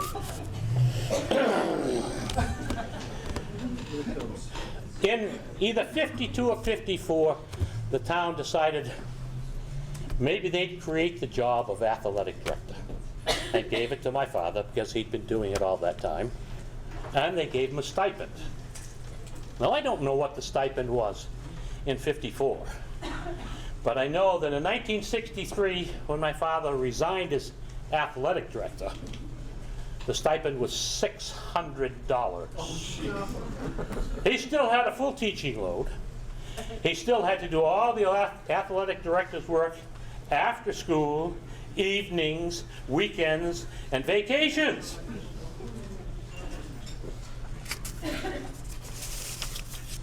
When Joe Macy took over, he had to do it the same way. So Mike, think how lucky you are today that those people came before you and did all that work. Thank you.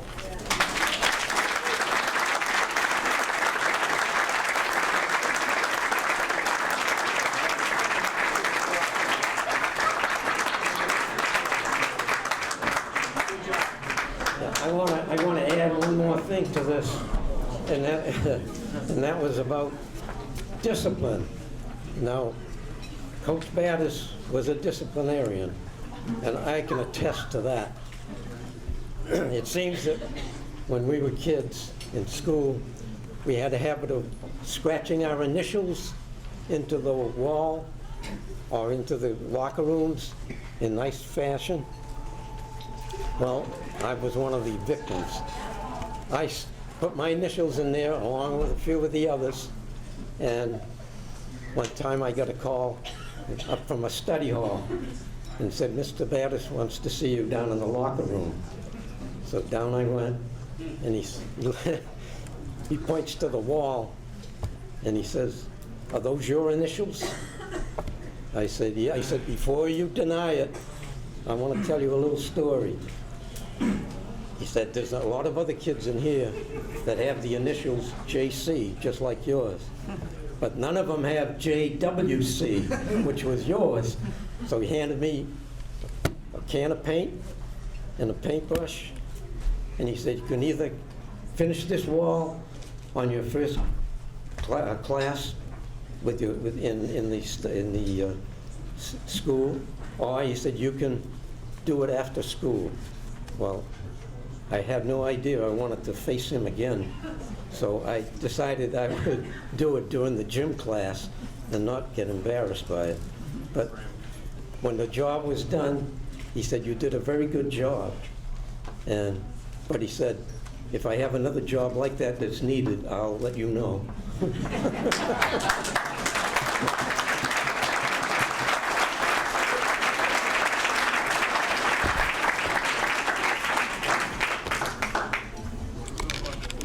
Thanks, Steve. Thanks, Jim. R.P. Cabral, class of '87. We've been here before when we retired his jersey. It was a celebration of his life. We lost R.P. in May of 2000. He was a sergeant in the U.S. Army. His career in football and baseball is legendary. I want to talk about his career, his very brief career, in basketball. Freshman year, end of the season, comes home and says, that's it, my basketball career is over. Ray says, how come? Something about I can't tackle opponents, going to the hoop.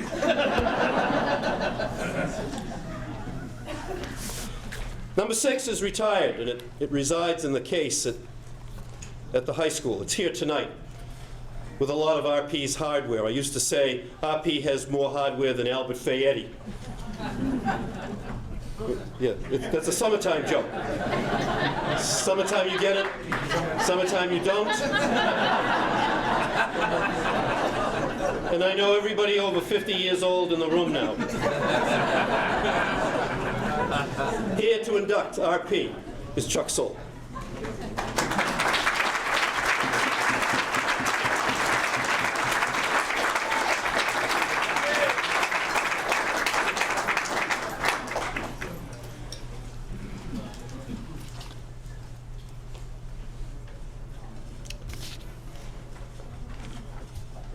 In my research of RP's numerous accomplishments on the football field, I discovered a consistent pattern of brilliance. Starting with his sophomore year, Rockland game, 159 yards, 3 touchdowns. Hull game, 167 yards, 2 touchdowns. And in the Thanksgiving Day game in his sophomore year, of which he was named MVP, for those who witnessed it, probably one of the most brilliant performances that has ever been seen on the MHS gridiron. He scored 5 touchdowns, 2 extra point conversions, rushed for 223 yards, and also when the score was tied, and Middleborough was down by 1, I'm not sure exactly what the situation was, on his own, he, as the kickoff man, decided to institute an onside kick, which he did, and he recovered, and then ran for the winning touchdown. Junior year, Abington 149 yards, Duxbury 188 yards, Whitman Hanson 156 yards. Senior year, again, the brilliance continued. 119 against Situate, 200 against Norwell.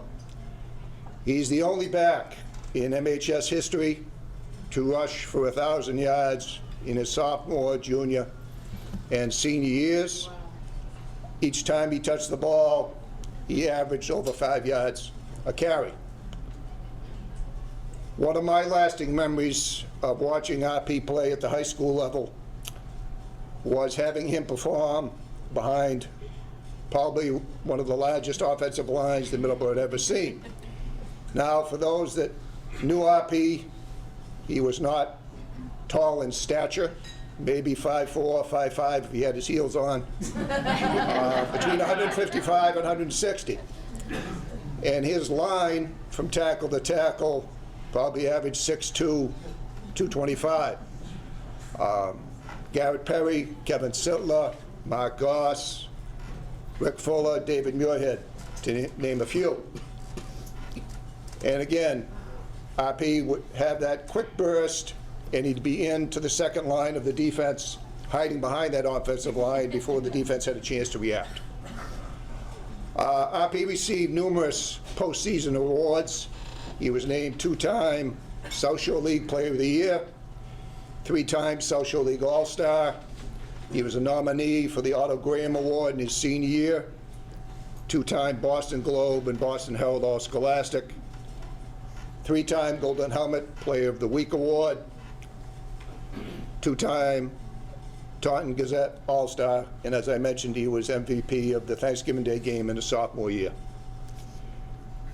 He also wrestled at MHS for 2 years under Hall of Fame coach Rod Berry. And in his senior year, he finished 3rd at the state sectional meet. As Harvey mentioned, he also was a brilliant baseball player. Mike Perry, Hall of Fame inductee, was his coach. He played second base and catcher. He was a 3-time South Shore League All-Star and 2-time Division IV All-Scholastic. Following his graduation from high school, he continued to play football and baseball at UMass Dartmouth. In his freshman year, he was MVP of the football team, and again rushed for over 1,600 yards.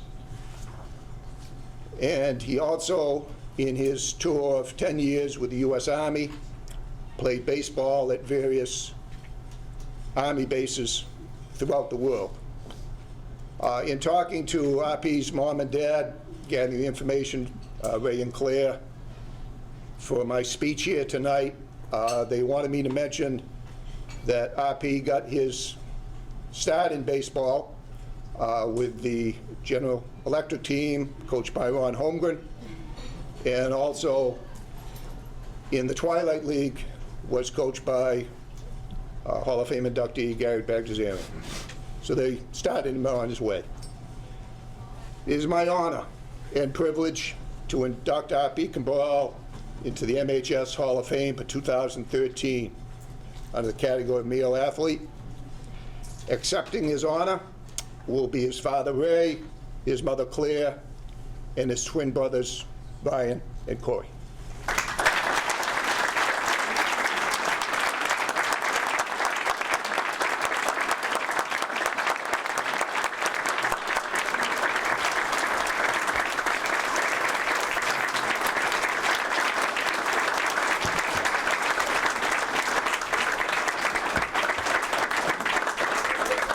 Thank you very much.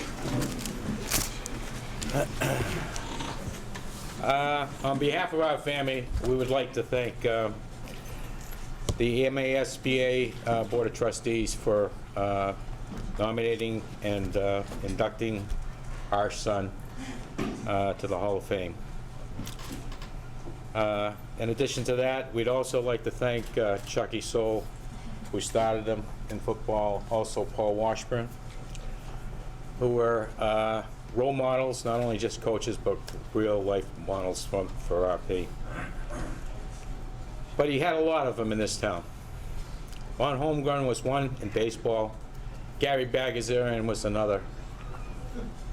Louis Garofalo also coached with Gary Bagazarian in the first 1 or 2 years that he played Babe Ruth.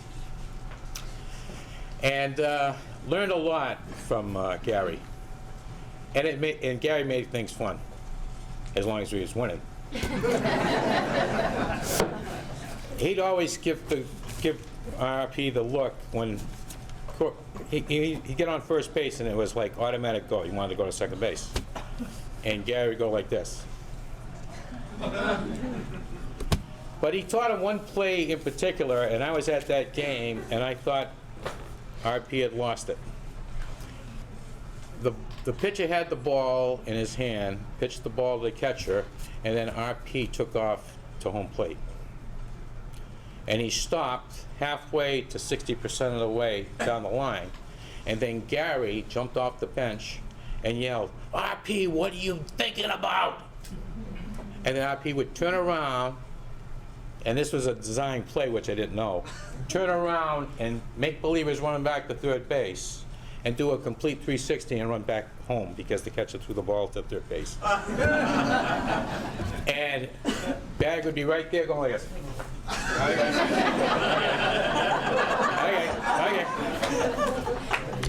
And he made it so much fun that, you know, I knew that there was a special relationship between him and Ronnie Holmgren. Ronnie taught him the basics coming right out, taught him about discipline in sports. And we're very fortunate to be in the town of Middleborough with an organization like the Mitchell Club.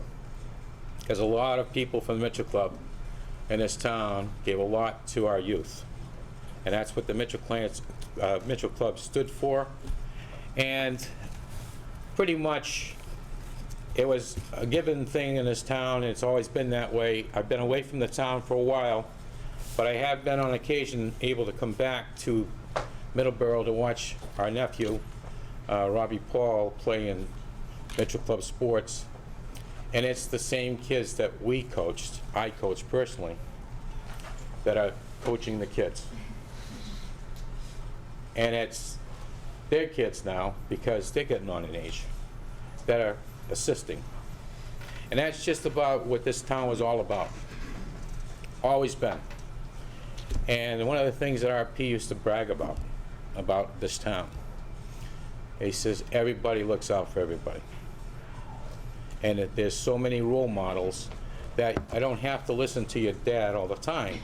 And I don't have to listen to my mom all the time, because if he goes to Kevin Sutler's house, Gary Perry's house, Mark Goss's house, he's going to get the same song and dance. And that's important because of the consistency. Very important. And that's what Middleborough's always stood for. And that's what it's always been about. And he was proud to live and come from Middleborough. Proud. Many times because of his success, he was always cornered by the news. Can anybody hear me back there? And don't ask me to stand up, because I am standing up. He used to be cornered all the time after the game or on the phone. One particular news station that would always call him was WATM. He got the player of the game 3 or 4 times or something like that. And they would have him interviewed on the station on Sunday afternoon. So he used to come to me and say, "Dad, write the speech for me so I can read it." I says, "No, it's about you and your feelings." Okay. So he wrote it, and he gave me the first one was the sophomore year. And I read it and I said, gee, this is pretty good. Well, that was the same speech he gave for the next 3 years. Because it passed the acid test, guess what? He had it, and he could do it with a smile, he could do it like this, and he became an actor doing that same news beat. And the news beat went like this. The person that was interviewing would always say to him, so RP, tell me exactly what it is and what it means to you to excel at playing sports. He says, it's not about me. And he would persist. And RP would say, it's not about the person behind the ball. It's the people in front of the ball. That's what it's about.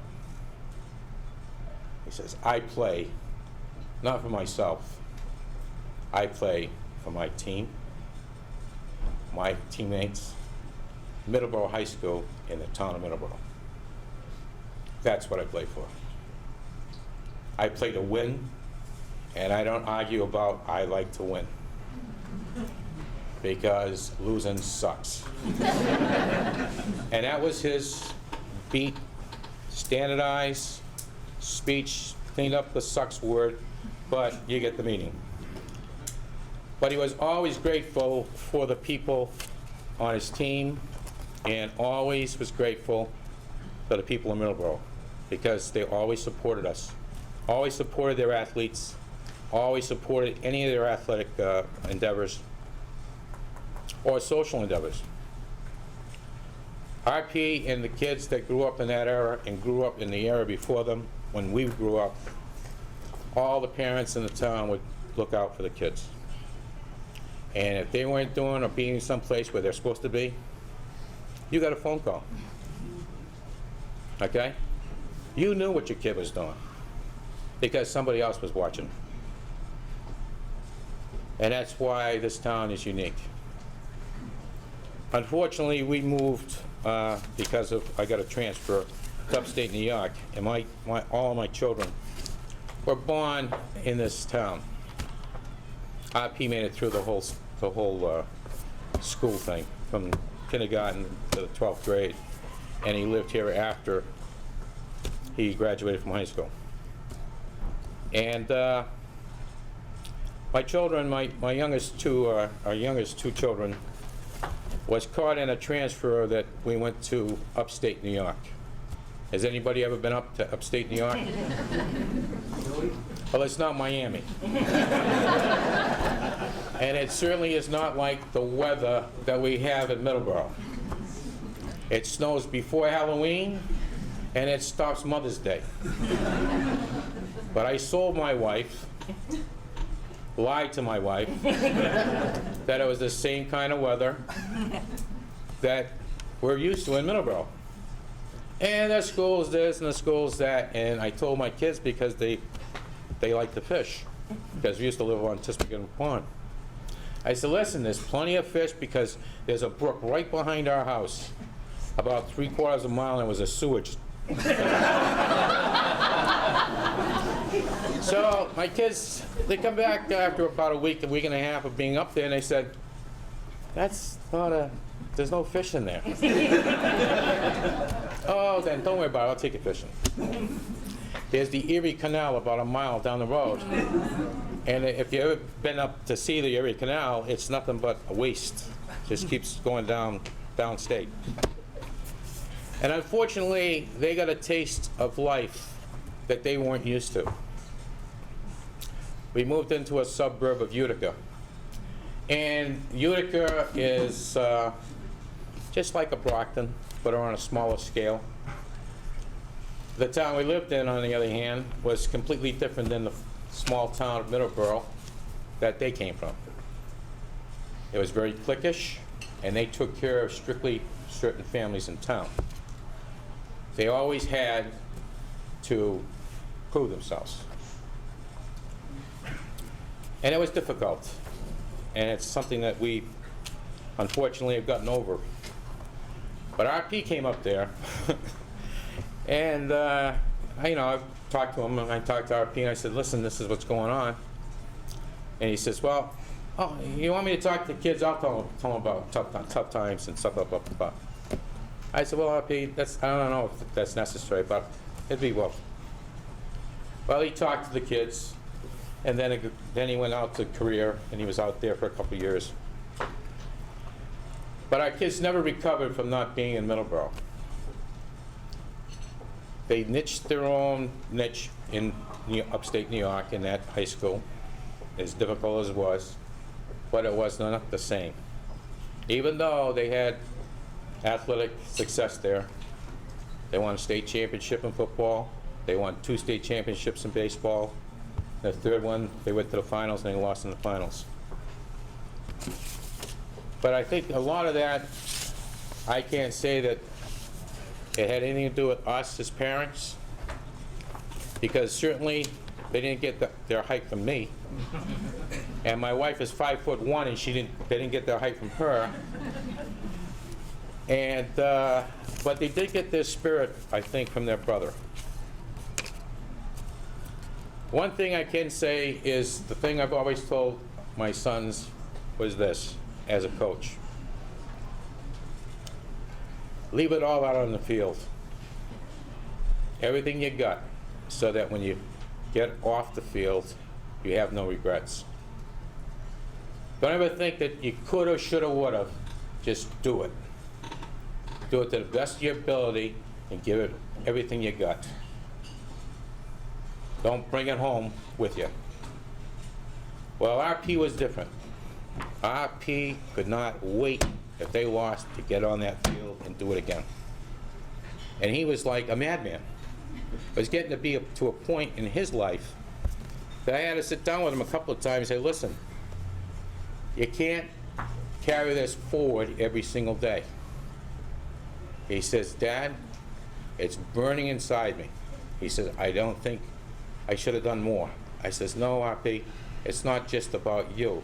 It's about everybody else. He says, but we were close. To the day he died, he was that competitive. And everything. Didn't make any difference. There's pool. Golf, you had him on. Because he was terrible in golf. He would hit a drive, and the next shot would be just like the drive, anywhere on the golf course. I've seen him embarrass me in 2 golf courses right here in Middleborough. He took his bag and clubs and threw them in the pond on Lakeville Country Club. Took them just like this, 18th hole, and there's everybody on the hill looking at him. I'm done with this. Walked up the hill, walked to the car, and just stood there and waited. Another time he took his driver and threw it helicopter right by the clubhouse. I said, well, there's no chance I'm going in there for a beer. So we would just go and leave. But that's how competitive he was. And if there's anything that anybody can get from anything, it's his story. And I know I'm the last speaker before you have a chance to get a drink and go to the bathroom. And I only got about another hour and a half here. But seriously, the one thing he always believed in came to him. I took him on to a banquet in Braintree, or I think it was Randolph. Lantana's was in Randolph, wasn't it? Yeah. And it was the Boston Football Club's banquet, and the speaker was Doug Flutie. Does anybody remember Doug Flutie? Well, he was the speaker, and at the time he was at Boston College. And he was like, they said he was 5'10", 5'11", but he was more like 5'8", 5'9". And immediately, RP was attracted to him. Why? The size. And RP took a thing that was on a placemat on the table, and he ripped it off, and he started taking notes. 2 of the things I watched him write down, and he was intense. And he was had a look on him. You knew that there wasn't anything that he was going to miss when he was approaching a subject. And Doug Flutie, they asked him some questions, and he says, tell me something. What's the secret to your success, Doug? And Doug Flutie smiled and said, well, I'm going to share something with you that was shared with me a long time ago. And they said, what was that? He said, well, it's the 20th, it's the 10 shortest words in the English language, and there's only 20 alphabetical letters in it. And everybody's looking at each other. What's that about? And the saying was, if it is to be, it is up to me. And he says, that's what got me through life up to this point in time. And hopefully it'll get me into the pros. And immediately after he had that down, he's ripping it off and putting it in his paper. Putting his paper in his pocket. And the other thing was, because other people say, aren't you afraid of getting killed playing this team, and this team, especially if they hit you on the blind side, you know, football talk. And it was unbelievable. His eyes lit right up. I'll never forget it. Doug Flutie says, you know something? It's not the size of the dog in a fight. It's the size of the fight in the dog. He says, if you think big, you are big. He says, but you better be fast. Okay? Because if you're not fast, you're going to get killed. And we looked at the joke, but I saw him take the crux of what he said, wrote it down, put it in his pocket again. When he graduated from high school, he was switching wallets one time. And I just happened to see him take the stuff out of his old wallet, putting it in his new wallet. You never guess what I saw. Those 2 pieces of paper that were worn down to practically nothing and shredded, putting it into his new wallet. So it's things that like that he lived by. Now, I know that I'm just the only guy left, so I just got a couple more things, and then we'll take a break. The last thing I want to talk about is the feeling of the players that he played with. Because I know I'd be remiss if I didn't recognize them, because they meant a lot to him. I always used to be surprised at Saturday mornings opening up the bedroom door, because I never knew how many bodies would come out of the door. And obviously they could eat, because they were all 6'3", 6'4", and Gary Perry used to eat 2 cheeseburgers on one bun and have 2 or 3 of them. And Kevin, not to outdo Kevin, because Kevin would eat whatever's left. But these guys, they played together since they were not only just playing Pee-wees and midgets in the Mitchell Club, they played on the same baseball teams. They were competitive against each other in Little League. They were competitive against each other in Babe Ruth League. But more importantly, they played together. They were always together. And you never experience it unless you've gone through it yourself as an athlete. Football is probably the hardest sport to realize. It's the closest thing that a male will ever experience, like going to war. People have to protect each other and take care of each other's back. And that's what these kids used to do. They used to protect him at all costs, and he thought that he was a big guy. He didn't like somebody blocking or pushing somebody out of bounds like Kevin. He'd be in between Kevin. When I say between him and the opponent, he'd be at Kevin's waist like this, and Kevin would be reaching over to get to the other guy, and he'd be like this. But it was the emotion of it. He didn't want anybody messing with anybody that he was close to. These people he loved. And I got to recognize these people.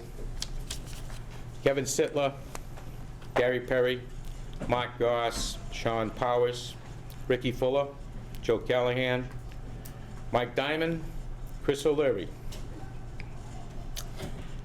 And I apologize if there's anyone I'm missing. The last thing I'd like to talk about is I wish if he was here today that he would leave you with a smile that would light up this whole room, because RP had a beautiful smile.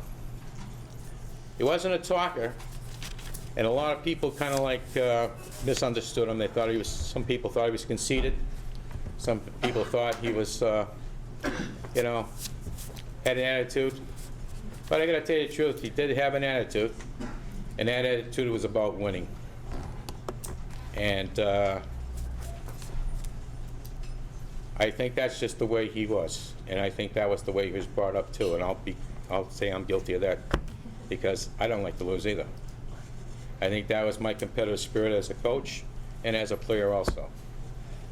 But he was also around coaches that taught him that winning is good and losing stunk. And tonight we were very surprised to see a lot of our classmates come. And my wife and I were presented with a picture tonight that Robin Arbino had done for us, unbeknownst to us. I'd like to show it to you. As I already had written about his smile that would light up this room, I had it written in the speech. And this is what she made. It's from a picture that he sent Jackie. Did he send it to you? Oh, yeah. Sent it to Jackie Foose when he was in Korea. And from that picture, Robin drew this. And it's beautiful. We thank you very much.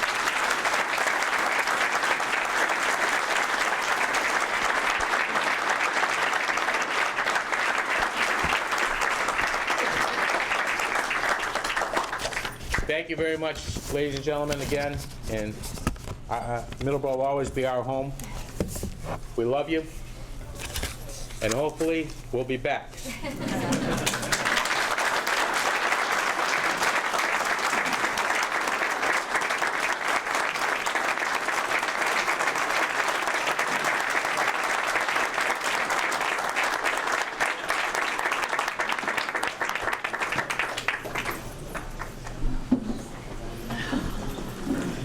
Ladies and gentlemen, there you see from a father grace, charm, and courage to be here tonight.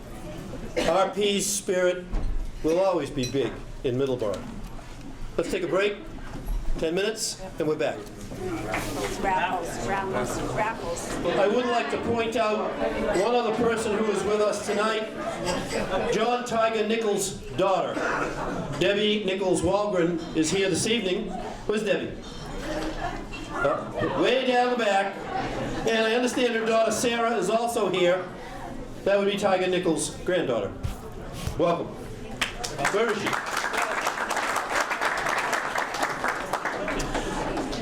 Everybody had their chance at raffle tickets. I just would like to point out that the tickets are for gift certificates for Harry's, for Dave's Diner, and the Providence Bruins. We will be doing those right after the last induction. Aaron Lee, could you find seats, please? We're trying to start.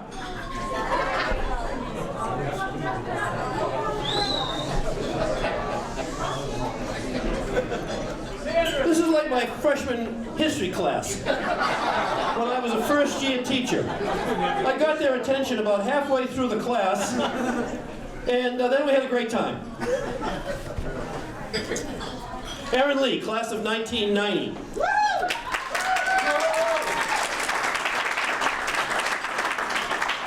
We played a little golf. We played a little football, played a little baseball. But when you say the name Aaron Lee, the next word after that is basketball. For 4 years, he was coached by Frank Littlefield. He was an all-star. He amassed over 1,200 points in his career. He was a natural on the court, and Coach Littlefield took a talented group of young men and made them better, and made Aaron a standout. Here to induct Aaron Lee into the Hall of Fame is John Siciliano.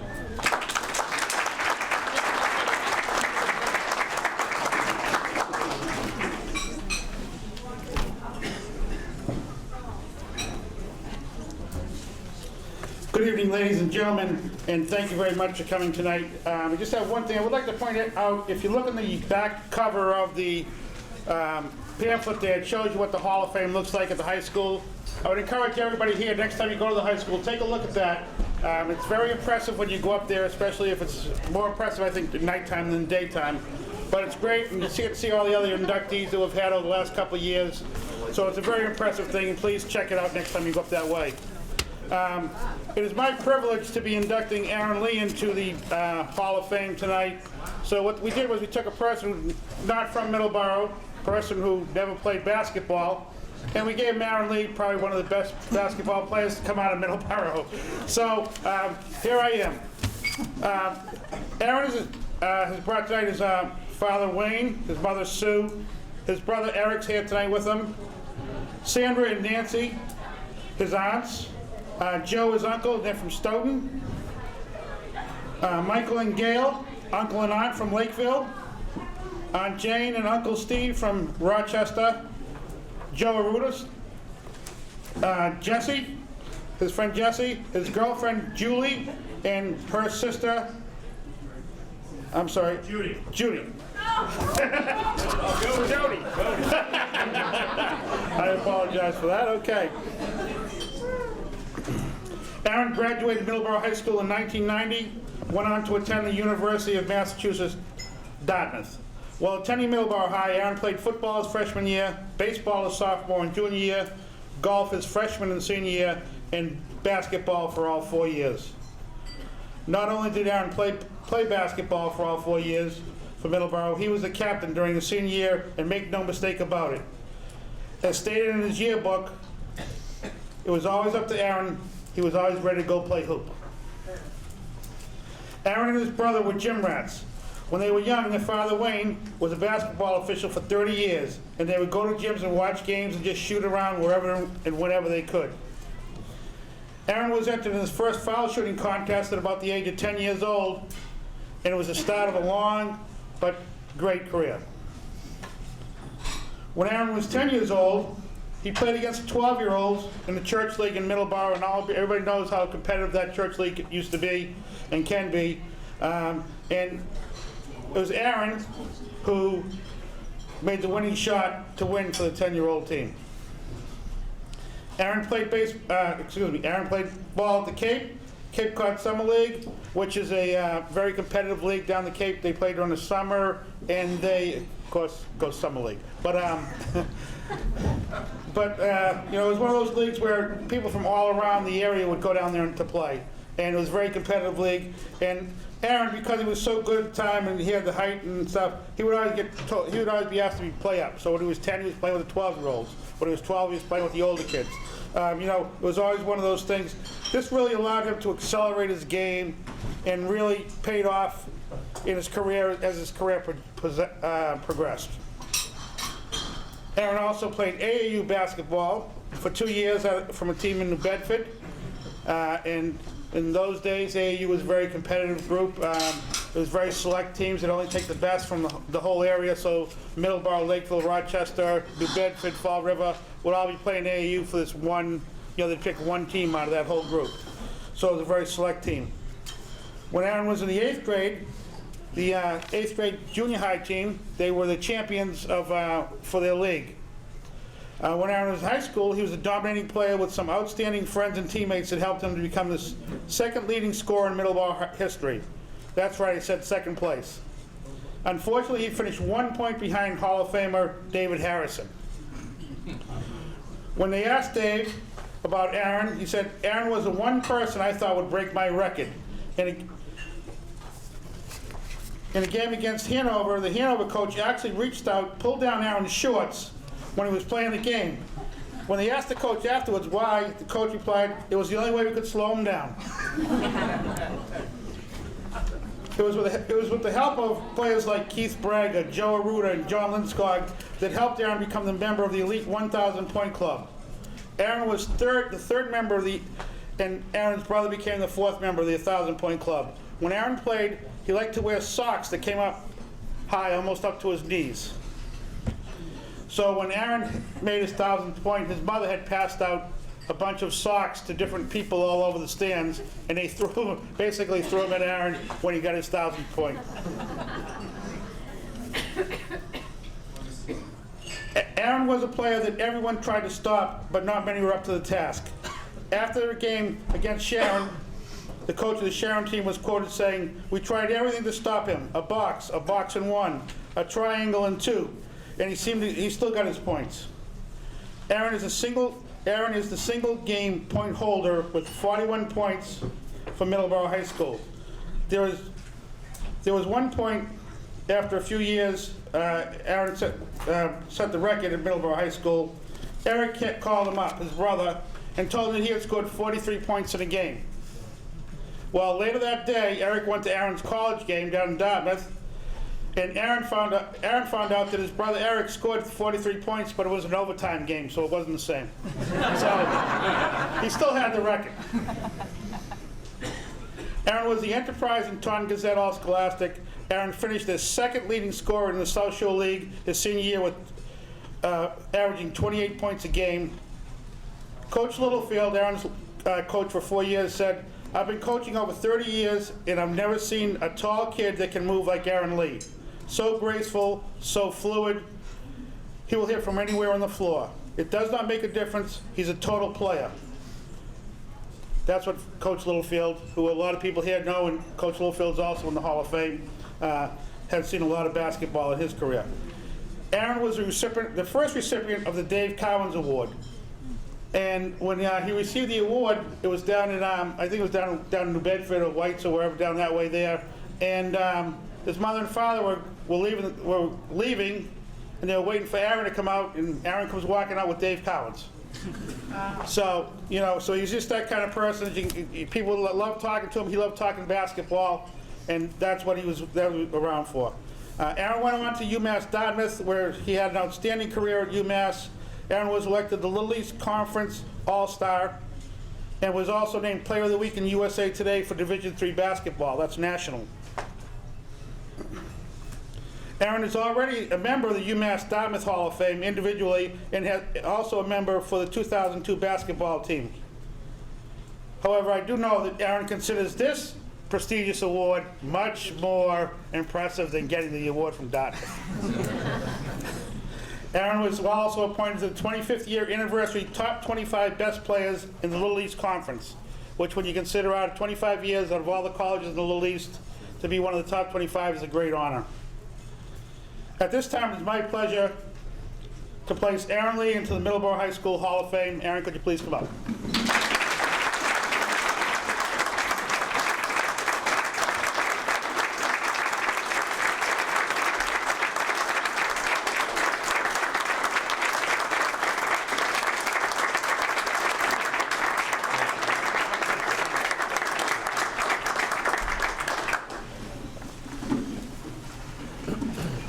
That's a great senior picture by Don Ayotte, by the way.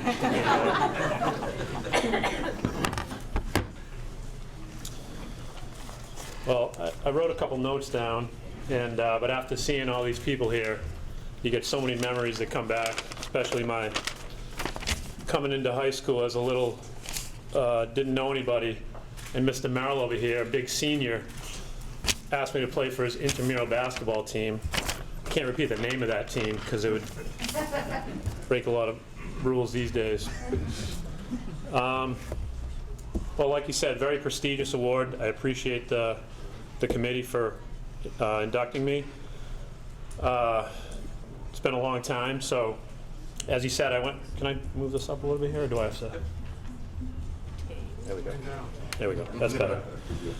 I went in my college Hall of Fame maybe 5 or 6 years after I graduated, so that was a little bit easier to recall some memories, but these are a little tougher, but like I said, it's coming back to me seeing a lot of these faces. But really just like to thank everybody that got me here. He brought up a lot of names, especially Coach Littlefield, who I think everybody knows is one of the people I wish they could be here, but obviously can't.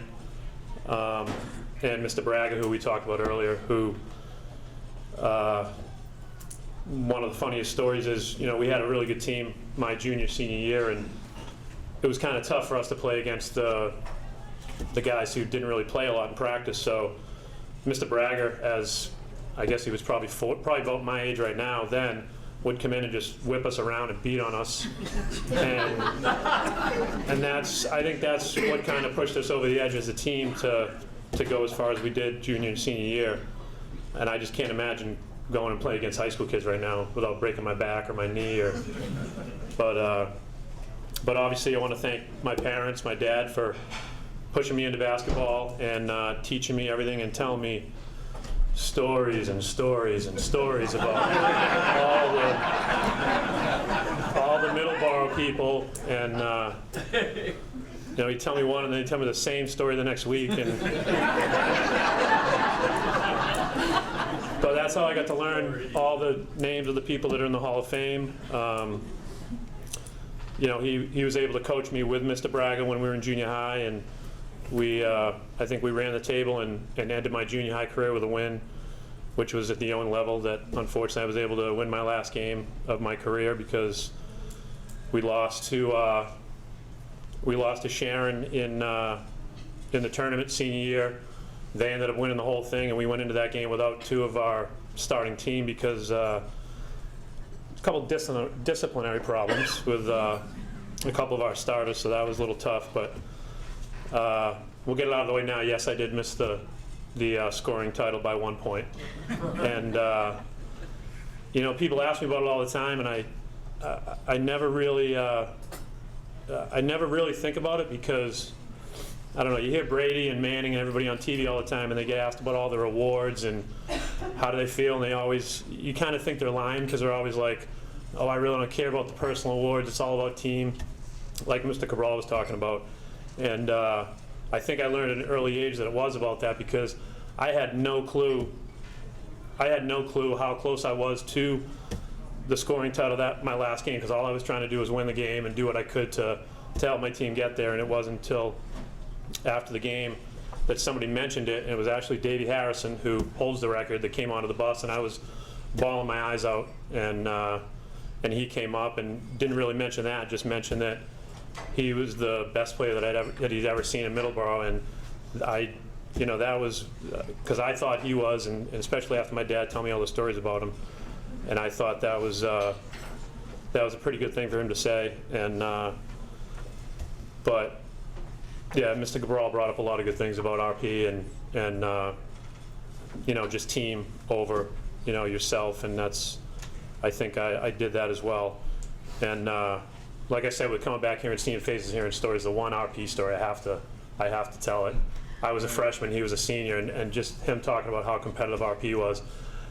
I think I ran into him in the locker room once, and that was it, the last time, because I sat down near his locker, and it was just a regular practice with them, and he was so intense. He scared the shit out of me. And all he was doing was getting ready for practice and putting his pads on. And so I moved in the locker room. You had the front part where they suited up, so I moved down to the very back that whole freshman year. I couldn't do it, but that's just a little piece of how competitive RP was.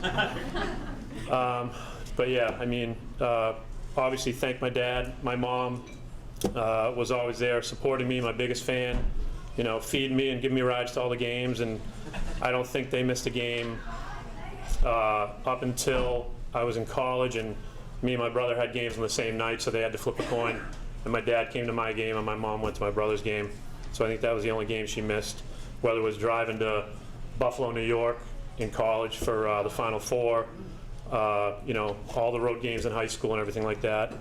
You know, my brother was always there letting me beat on him. You know, I was a couple years older, and you know, he was able to push me because there was no way you could lose to your little brother. So, you know, he was always there to keep me motivated and work hard, and even taught me a lot when we played together in college. You know, my family and friends, my Uncle Joe and Aunt Nancy and my Aunt Sandra and Jane and Steve and Mike and Gail and all my family that were there watching me through high school and even into college. And you know, Joe, who was with me in high school, pretty much one of my only friends I still stay in touch with that I did play with. But I mean, those are the people that got me to the point where I am, along with those coaches that I talked about, Mr. Braga and Mr. Littlefield. And then Johnny Mack, who was probably my most intense coach that I ever had. Just kicked our butts in junior high from day one, and then helped out in high school as well. But really, you know, you get up here and you hear people talk about all the accolades and everything, and all I can remember is the losses. I really don't remember many of the wins. It's always those last games that you lose that you remember forever. Like the game in Sharon that he talked about my senior year, and you know, a couple of the other ones, but those really stick with you, and it just makes you work harder every time you lose a game like that. And but other than that, I just want to say thank you again to the committee and everybody for being here, and family and friends, and thank you very much.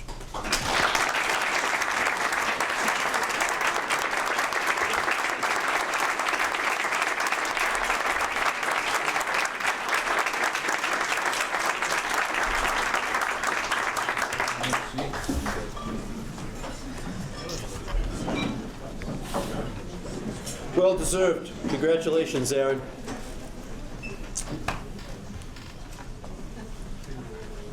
Sherwin Granum, class of '82. I remember Sherwin for two things: his speed and his smile. And when he went by you, going as fast as he could go and was smiling, it was like a blur. He was a teammate of Brendan Murphy and Scott Wassell, and he was coached by Joe Callahan. In '79, his sophomore year, that was a Super Bowl team.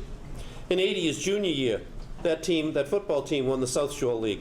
In 1981, in his senior year, they won the South Shore League. So I really should say to you that I need to remember Sherwin for three things: his speed, his smile, and that he was a winner. Here's Scott Nelson to induct Sherwin and talk a little bit more about Sherwin's speed.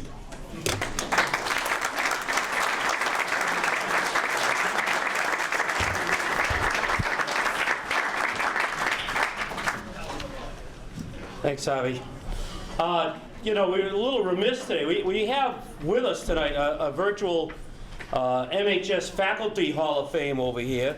Ellie Osborne, representing the all-time English department. Woody Murphy, the first of the culturally aware history teachers. Politically incorrect. Politically incorrect, no, Woody.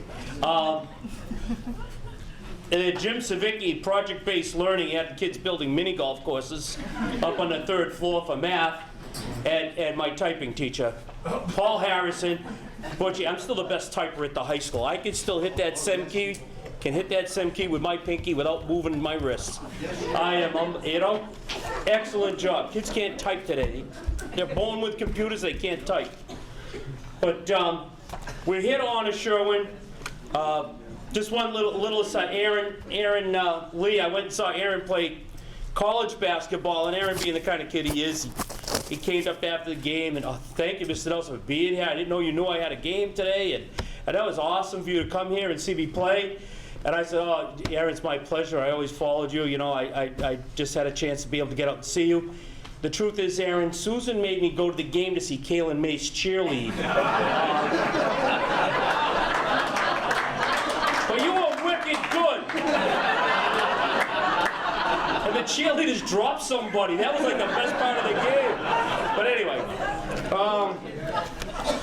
on to Sherwin. It is absolutely a delight to induct Sherwin Granum into the Hall of Fame.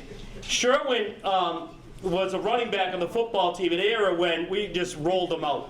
One after another, and we kept rolling them out. You know, RP followed Sherwin. And, you know, after Dave Harrison and Ronnie Leonard, Mike Day, here comes Sherwin Grantham. And Sherwin was certainly no slouch in football. 5.7 yards per carry. Bill Wassel kept meticulous statistics. Scott, I don't even think Scott was born yet, and he had 24 tackles. But anyway, sorry. But anyhow, but Sherwin was all league in football, Enterprise, Taunton Gazette All-Star, tremendous running back, led our team in rushing, scoring, the whole bit, you know. In his own right, an outstanding football player and a Hall of Famer. But when you look at his track records, and I went back in the folders back into the 80s and going year by year by year, every single year his name is in the track report. He not only broke 3 records at the high school, they're still his today, 30 years later. Wow. But he broke them 3 and 4 times during his career, continually. The long jump, every year you'd read in a report, long jump record broken, Sherwin Grantham. Long jump record broken, Sherwin Grantham, and it'd be 6 inches more, and a foot more, and then a foot and a half more. And at one point, I think it was Chad Littlefield, broke your record, your senior year. And then the date was on there. The next week, Sherwin broke it by 6 inches over Chad's. Again, the competitiveness of these champions, all of them. You know, when Harvey mentioned the championships he played for, you know, the competitiveness within the team. And then the same Chad Littlefield, the same Lance Barber he holds a 100 record with, they were all together on the 4x100 record, which he broke 3 different times over 3 different years with, I think, 6 different runners. Amazing accomplishments in track and field. To break records is one thing. To hold them for 30 years is completely something else. And looking at the times and the meters, comparing them to the yards, those records would still be up there if they were in meters. The long jump is still measured in feet, and it's still up there. And the 4x100 team they had together their senior year was incredible. We were talking during the intermission how we're going to keep this short, and really, I'd like to introduce to you one of the outstanding athletes, especially of the 80s, but of all time at Middleborough High, Mr. Sherwin Grantham.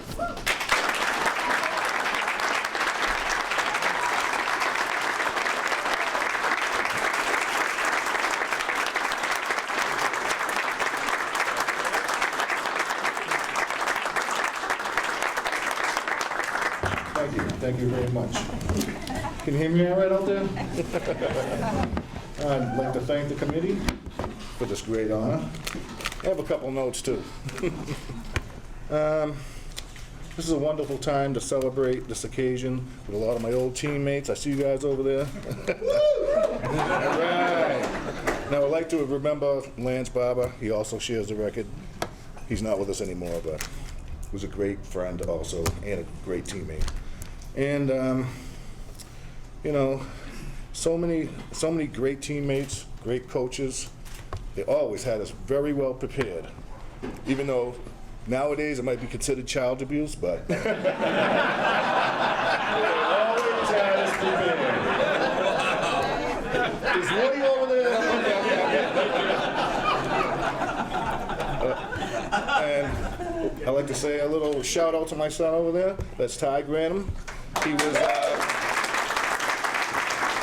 freshman player of the year at Manchester High, his freshman year. Nice.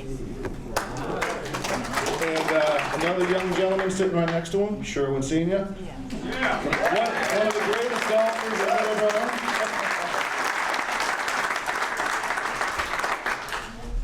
And last of all, I'd just like to thank my parents because they always taught me to put 110% into everything you could do and you would achieve. Thank you very much.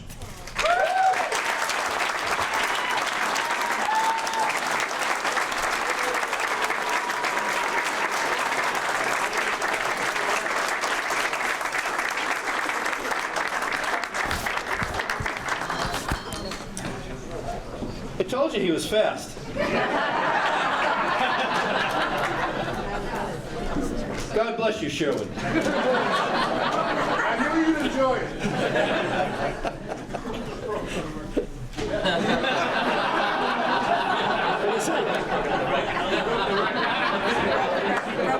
Another record? Maureen Reynolds Noonan, class of '84. Maureen, well, imagine that. That was her favorite saying in the yearbook. Well, imagine that. Well, imagine that you're here this evening. Maureen, there'll be no imagining after you hear what she accomplished. Field hockey, all 4 years. Junior and senior year, South Shore League All-Star. Leading scorer. League leading scorer, not team. League leading scorer in her senior year in field hockey. Basketball, South Shore League All-Star. She got 2 buddies that are already in the Hall of Fame, and that's Jean Driscoll Russell, who went in class of 10, and Lisa Brown Perry, who's seated over here. At this time, I'm going to ask Tim Harnett to conduct the induction.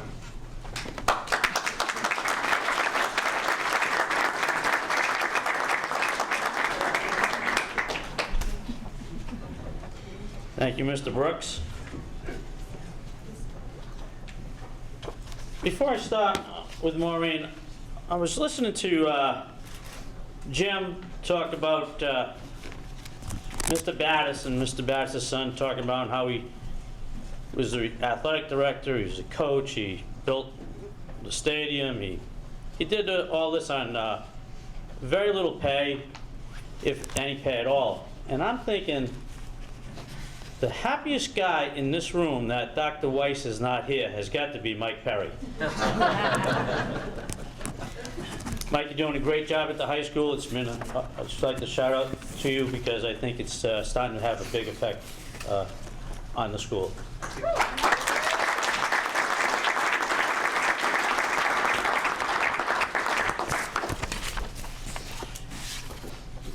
Maureen Reynolds Noonan. It's my pleasure to induct you into the Middleborough High School Sports Hall of Fame. When you combine desire, burning passion, good genetics, great teammates, and wonderful coaching, you end up with a Maureen Reynolds. Maureen had a strong love of sports from an early age. She grew up in a home of 7 other siblings and gained her skill and passion playing with and against her siblings in the yard. She was also supported all along the way by her father Charlie and her late mother Betty. Maureen also likes to point out that her brother Michael, who is with us today, played a huge role in her sports life with his teaching and his encouragement. Maureen entered high school without the benefit of town travel teams, AAU experience, or personal coaches that so many of today's high school athletes have. She relied on the coaching of people like Bob Denise, the Harrison brothers, and Karen Costa to bring out her skill when she got to MHS. She also had the opportunity to compete with great athletes like Karen Jewell, who pushed and inspired her, and Lisa Brown Perry, a fellow Hall of Famer who's with us tonight, who showed her that discipline and going the extra mile in training would pay off. Now, her favorite sport growing up, she tells me when she was young, was basketball. Now, I mention this because she clearly is a very intelligent person, too, if her favorite sport is basketball. She played basketball at MHS and met with great success. One just had to look at her awards to see how accomplished she was. As Harvey pointed out, South Shore leading scorer, South Shore League All-Star for 2 years, Brockton Enterprise, and New Bedford Standard Times All-Scholastic for 2 years. But where she really excelled was on the field hockey pitch. They call it pitch? Yeah. Field. South Shore League All-Star for 2 years. South Shore League leading scorer, co-captain her senior year. Brockton Enterprise and New Bedford Standard Time All-Scholastic for 2 years. and one of the few athletes at Middleborough High School to ever be nominated to the Boston Globe All-Scholastic team. When she wasn't busy with these two sports, she somehow found time to, in the course of her 4 years, run track, be in the band, be a member of class council, be a student council for 4 years, including being the treasurer her senior year. You're kind of student, Mr. Brannigan.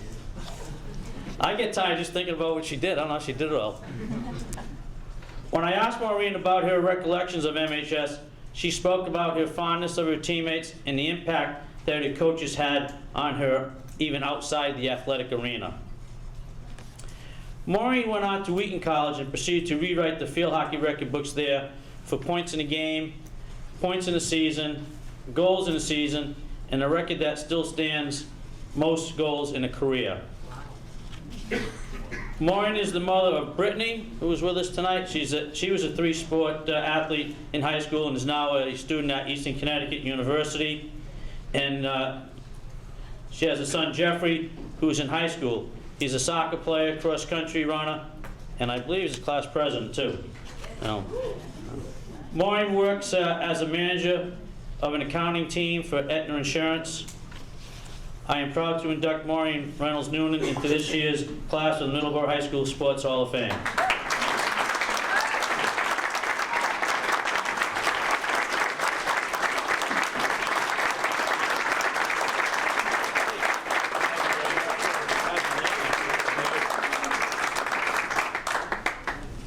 Thanks, Tim. It's an honor. Thank you to the committee, the Hall of Fame committee, and the entire Sports Booster Association. It's a real pleasure to be recognized for something that you truly enjoy, and I definitely had a passion for sports and competing.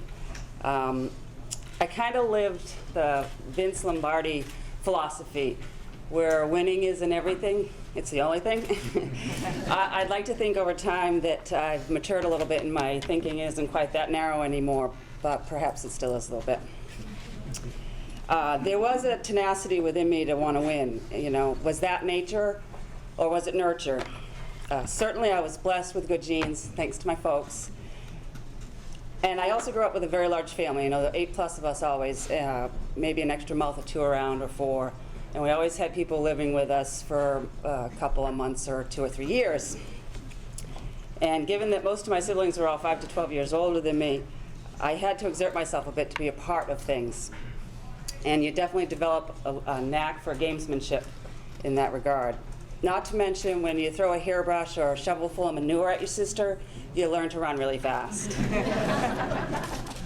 Kidding aside, I did have lots of opportunities to learn from my family and have great memories back to when I was like 7 or 8 years old and playing basketball with my brother Mike and Ken and all of their friends. They did not allow me very many easy layups, so I definitely crafted a pretty good outside shot. And like Tim said, basketball was my first love. And I remember the Elks Lodges that used to help the hoops shoot competitions and the 3-on-3 competitions. And my friends Karen Jewell, who's here tonight, thanks Karen for being here, Christy Ambrose and Ellen McGlone, all of who were part of the 1983 Softball Hall of Fame team. We all competed together in those competitions. And I remember my dad put a spotlight out on the barn so that I could practice my free throw shooting after dark. Now, I had a number of great coaches, starting in junior high with Mrs. Norvish, who wasn't Mrs. Norvish yet then, but I cannot remember her maiden name. Thank you. I learned about this really cool, barbaric kind of game played with a fat, upside-down, cane-shaped stick that you could only use one side of. So then my relationship with field hockey began there. And my allegiance would shift over time from basketball over to field hockey. Being involved with sports teams offers a tremendous number of experiences to learn from. And Lynette Strout was our student teacher back in 78, 79 at the junior high basketball team. And she helped introduce me to the concept of defense. I was a slightly offensive-minded athlete. And we had a lot of good times in that tiny hole of a gym back at Memorial Junior High. That's for sure. The girls' gym, as they say. There was also somewhat of a defining moment socially for me when I first went into junior high, and making the basketball team was really cool. But then to be invited to the 8th grade girls' slumber party, then I knew I had arrived. So transition to high school. I loved going back to school because it always meant organized competition. Freshman basketball was by far the most fun. Bob Denise was a real trooper. He was like your favorite uncle. You know, the one with those corny jokes? But he loved us like we were his own children, and often had the team over to his house for pizza or pasta. The next few years, the Harrison brothers would coach our teams. Dave was pretty laid back and not bad eye candy for a teenage girl.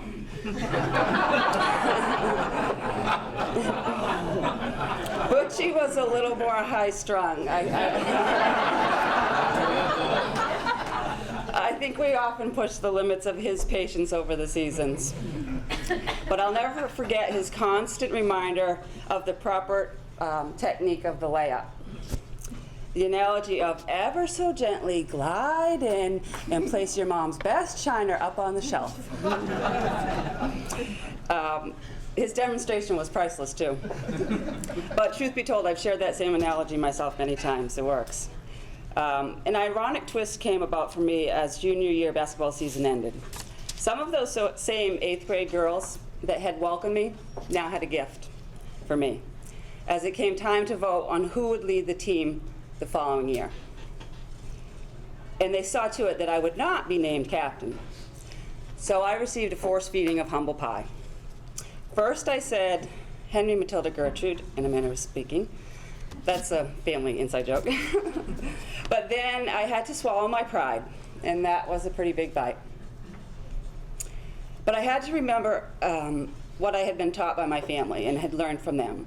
To stay true to your beliefs, follow your passion, finish what you start, give 100%, and in the words of Jimmy V, don't ever give up.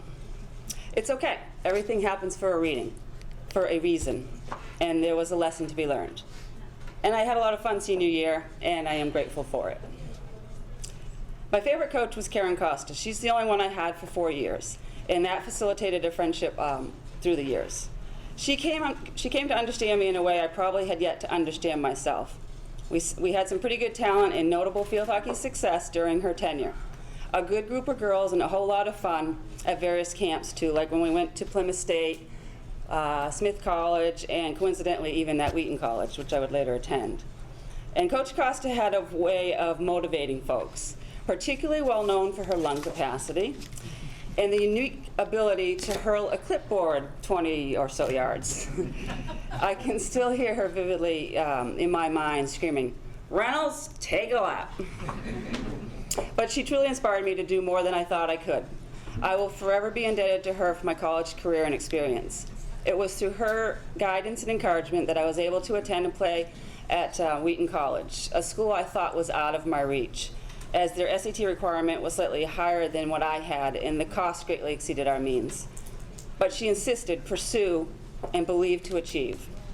Much like what my mom had instilled growing up, having a can-do attitude and not to define yourself by anyone else's measuring stick. I can't imagine what my life would have been had I not been involved with sports then and even today. I encourage every one of you to join a team, any team. The connections you develop, the experience you gain, the truth and insight you learn about yourself far exceeds anything any words could describe. And I just want to acknowledge the very best team I've ever been a part of, and that's my family. I thank you so much for all your love and support and encouragement and for all of the rides. Thanks again.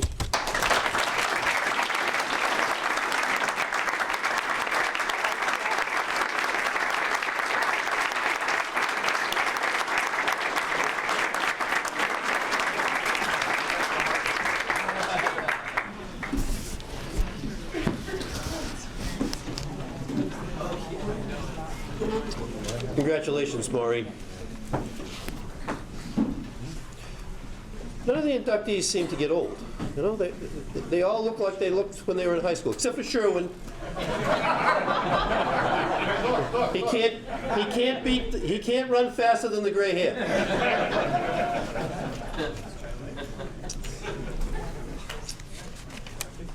The 1979 football team was an unusual team, not because it was a cast of characters, but because,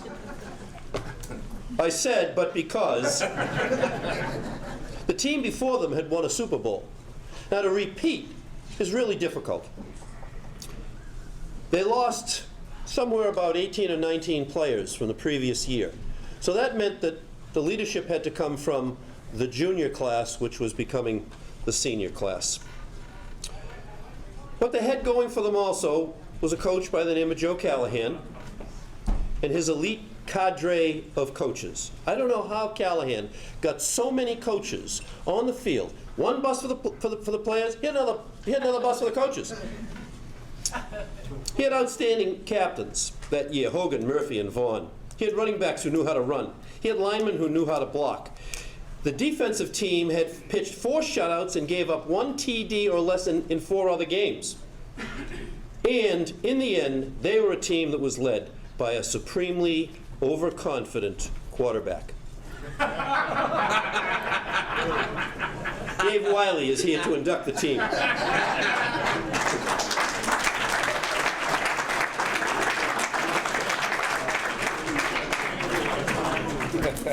Not Tony. Yeah. It's kind of interesting looking over there and the fact that many years ago we coached them when they were midgets, and that was a great time back then, and you probably didn't learn much. You learned more from these guys, but anyways. Especially when you let us drive your car.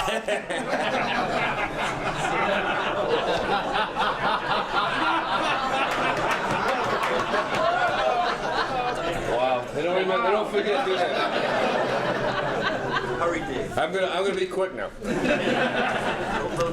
It is my pleasure to induct into the Middleborough Hall of Fame the 1979 MHS football team. It was a team in the truest sense, in the fact that 11 men have to carry out 11 different tasks at the same time. Now, if I'm a woman in the audience, asking 11 men to do 11 different tasks must sound amazing, because most of the time, they can't get a man to do one task. These tasks or plays are made up of numbers, letters, or words. For example, the infamous God Trap T4. Other words that may be used: rocket, jet, sweep, belly, wheel, screen, and the infamous farm animal. If you're a member of Middleborough football, you knew all this stuff. The 1979 team became proficient at the offense and the defense, and they bonded as a team. As people have said before, football, you bond together. It's a battle. They won in the heat, they won in the rain, they won in the cold, and the biggest game of the regular season that year, the Thanksgiving Day game. With the Turkey Day win, again, they captured the attention of the entire town and a trip to the Super Bowl, culminating with a win over Dom Savio. They were guided by a coaching staff which consisted of head coach Joe Callahan, assistant coaches Woody Murphy, Jim Savicki, Charlie Cornell, Paul and David Havison, and a volunteer, Greg Sabine. The coaches know what happened that year, can give you better stories than I can, so at this point, I'd like to call up Coach Murphy, Coach Harrison, and Coach Savicki.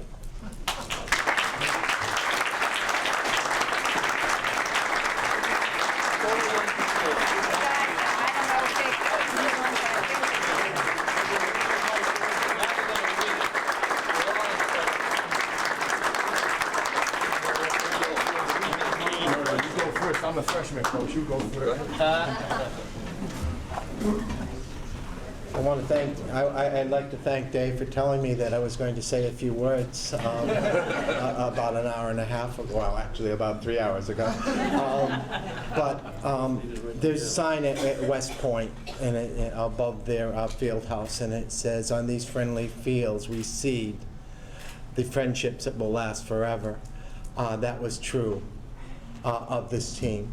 friendships that last forever. There isn't a day during my professional life that I don't think of these guys. And I actually was teasing Scooter outside about the Super Bowl and when his elbow, and he doesn't even remember this story, and it swelled up to the size of a good-sized cantaloupe. And I said, Scooter, I'm going to have to get the doctor. This is at BU. And he said, no, you're not. I'm playing the rest of the game. And we did. We iced it down, and we got it down enough so that Scooter was able to play the rest of the game.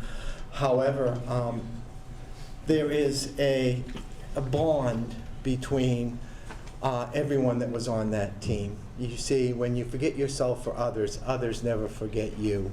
And that was the key to our success. We didn't care who scored the touchdown. All we cared about was that we did score the touchdown. We sacrificed for one another, and because of that, is a team that I will always remember, and that I think that it's very justifiable that they're here today. And I'd like to thank the board for that honor.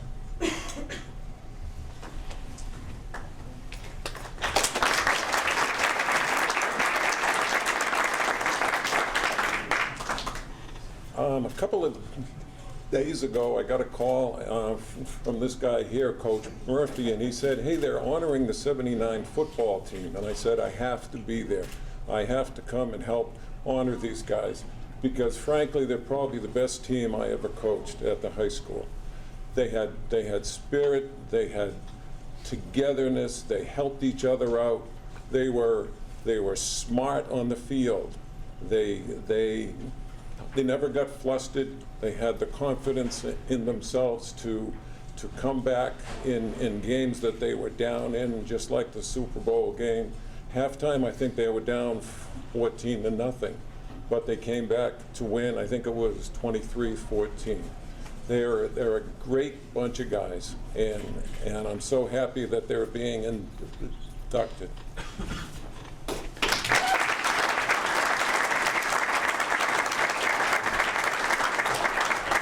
You guys are without a doubt the best group of people that I've ever been associated with. I've never met a group of competitors like you people were. I've never met people who blocked and tackled like you did or who were intense.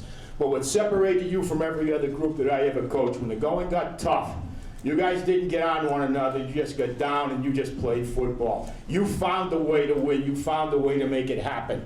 And nothing characterized our team like our final drive against Dominic Savio. I think we had 6 different guys that handled the ball on the way to get that touchdown. What other team would have Brendan Murphy, who plays in the Cotton Bowl, and we threw our first 2 passes to John Hogan. We got Michael Day, who scored 25 touchdown passes, and we got Tony Jeffries, Scott and Rocky Ambrose running the football. Dominic Savio doesn't know what to do, and all of a sudden Charlie Connell says, they've shut Brendan Murphy off all day. Square and go, and Brendan Murphy goes into the end zone with 2 guys on his arm and still scores a touchdown. You know, you were probably the only group of fellows that we ever coached. You didn't complain about the officials because you knew it was beyond your control. You just came back and smacked somebody harder on the next play. And that's what it's all about.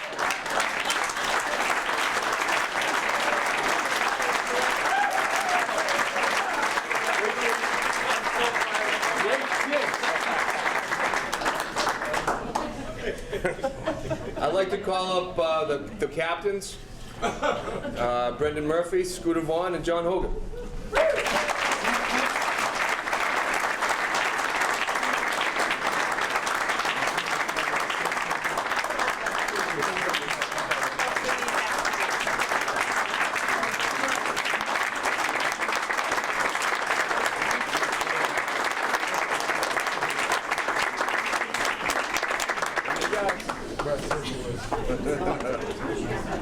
Oh, thanks, Coach Wiley. And I say Coach Wiley because I think it was mentioned earlier, many of the guys at this table were our coaches when we were peewees and midgets. I'm still fascinated how well Coach Wiley cleans up. I swear to God, it takes me 10 minutes to recognize you back from when we played together back in 4th, 5th, 6th grade. So, you know, it's fun to hear all the stories, and oh my God, you know, to see Savicki. Oh, fired up. It's awesome. You know, it's really, really fun. And when we think about all our little vignettes and all the fun we had when we were all together, and Coach Savicki, he'd get so fed up with kids, you know. I'll never forget the time he said, Billy Phillips, he's like, give me your helmet. So he'd take Phillips's helmet and he'd put it on. He said, Murphy, you and me, mano a mano, let's go. And I swear to God, he kicked my ass. And to this day, I see that man and I want to get in a three-point stance. But, you know, that was just all the football stuff. And then, like, you fast forward and we're all 30 years later, and all that is, you know, kind of beside the point. And the point now is the community that we grew up in and the coaches that we had, and the coaches that got us through Pee-wees and midgets, and then the coaches that got us through high school. And I don't remember Butch Harrison talking about China and delicate layups. I remember some conversations very different than that.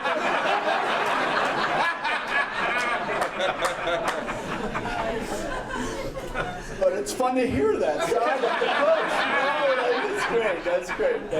That's really fun. And I'm grateful to have been brought up in this community and had the support of all the people in this room and in this town, and I'm forever grateful. Thank you.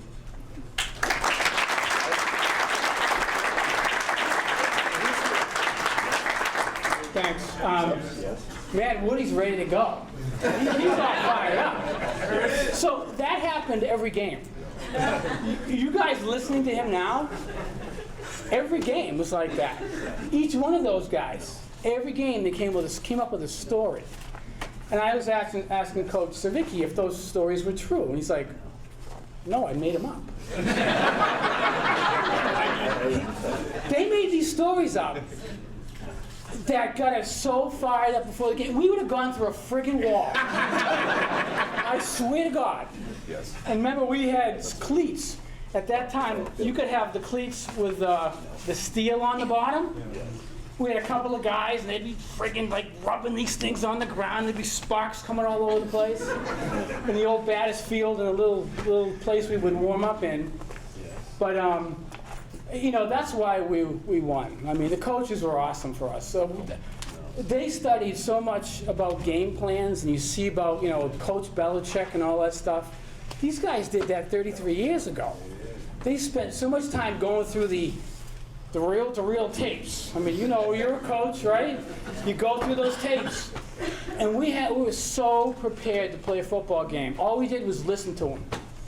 Whatever they said, we did. We never questioned anything. I mean, I think I can attest to that's why we're champions. I mean, we had some talent. We got a guy behind us that was a pretty good player, right? Thank you. You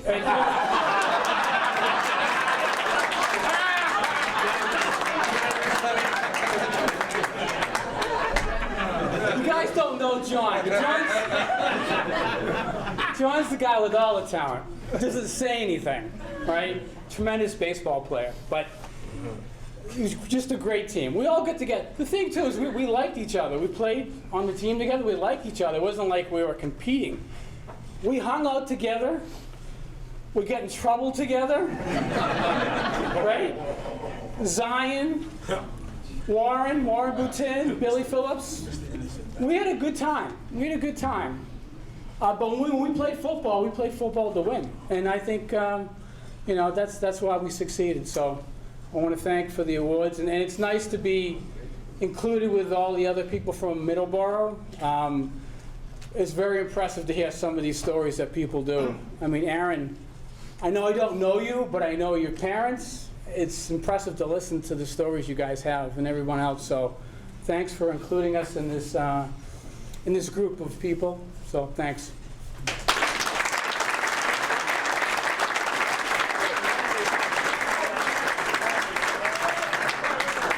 For the first time in my life, I have nothing to say. Thank you for this great award for our team on behalf of all of our teammates. It's great to see our coaches after all these years. They look better than us players do. And again, it's great to be here with all these great athletes, and thank you so much for including us.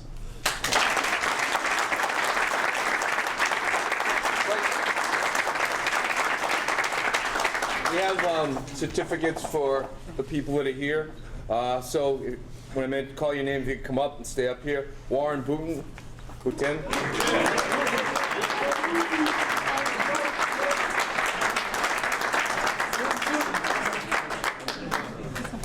He wasn't this big in high school. Sherwin Graham. You showing him?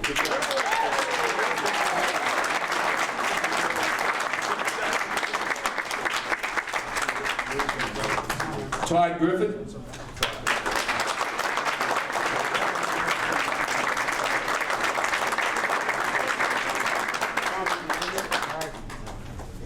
Jeff Lees.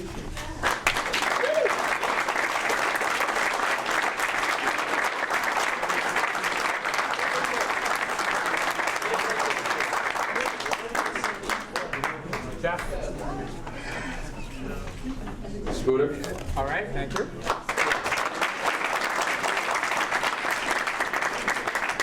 Bill Phillips. Bill Phillips.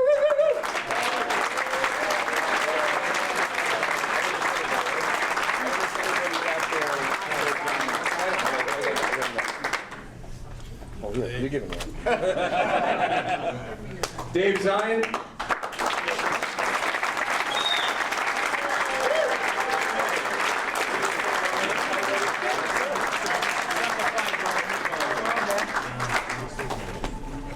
Brendan.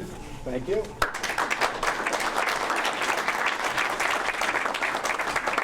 John. And the three coaches. All right. All right.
Congratulations to the 1979 team.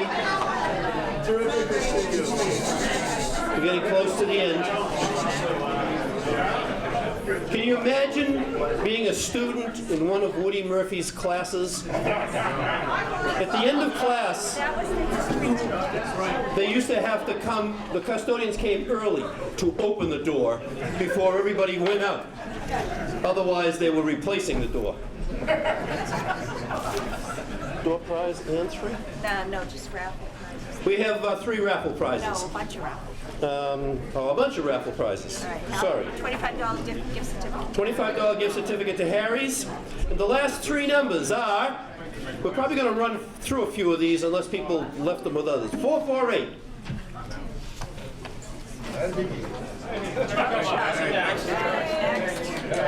Chuck wins his own door prize. That's great. Dave's Diner. Dave's Diner, 918. 918. Right there, Sherwin's significant other. Ah. Right here. Congratulations. Sure, when you get the meal, you're all set. Another Dave's Diner. Dave's Diner, 402. 402. Mike Reynolds. Yep. Congratulations, Mike. Thanks. I don't need your ticket, I trust you. Give me your ticket, I don't trust you. What are we doing? Harry's. To Harry's, 445. 445. Pick another one. Like this one. 449. Well, I'm trying to get that one too, Chuck. Oh, a 5.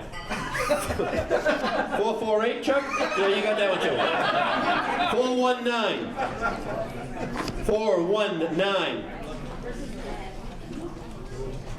That must have walked.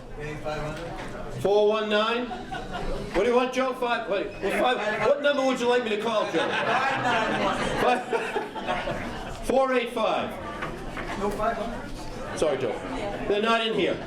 We threw those away. Well, they put them both in, so nobody will get that one. That's not Joe's number. How about 352? There was a 5 in it, Joe. Yeah, I know. 352. 352. That's the Harry's. Just give one up to every table. Chuck, sit down. 406. 406. You should have stood up, Chuck, you know? Mike Reynolds again. It's going to be hard to use those when you're in Florida, Mike. Tomorrow morning. 439. There's no 500s in here, Joe. I'm telling you. I'm looking for one, though, Joe. I got one here, Joe. 593. You got it, brother. Hey! Joe Lamo finally wins. You want the ticket? No, I don't even want to look at it, Joe. Come over here. I'm going to get around this guy. Good luck. Thank you. No, I meant about getting around him.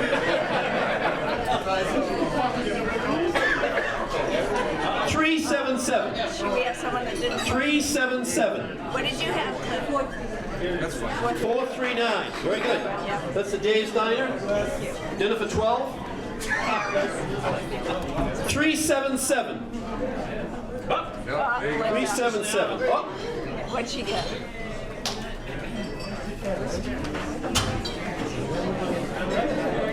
What did she get? This is dinner for 2 at the Copa Room at Harry's.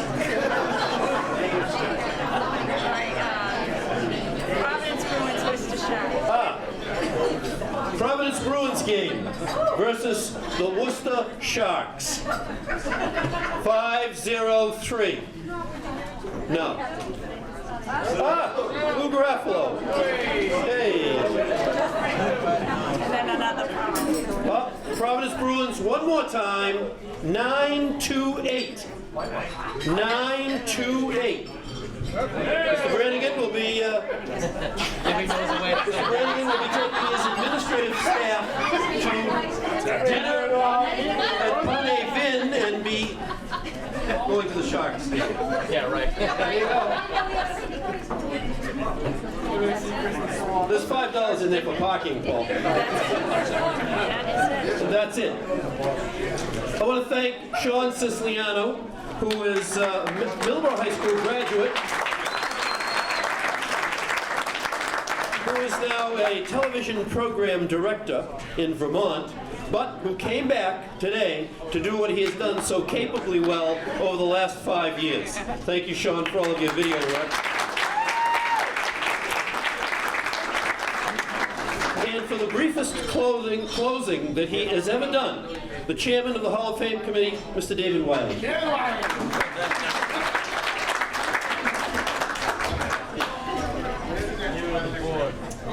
First of all, I'd like to thank Harvey Brooks for another great job this year. He has an excellent job.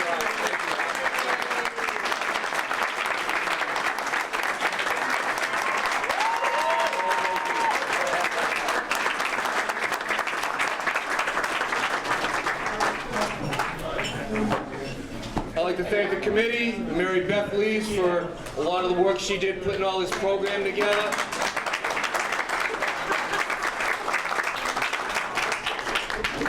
And thank everybody for coming. There's nomination forms in here.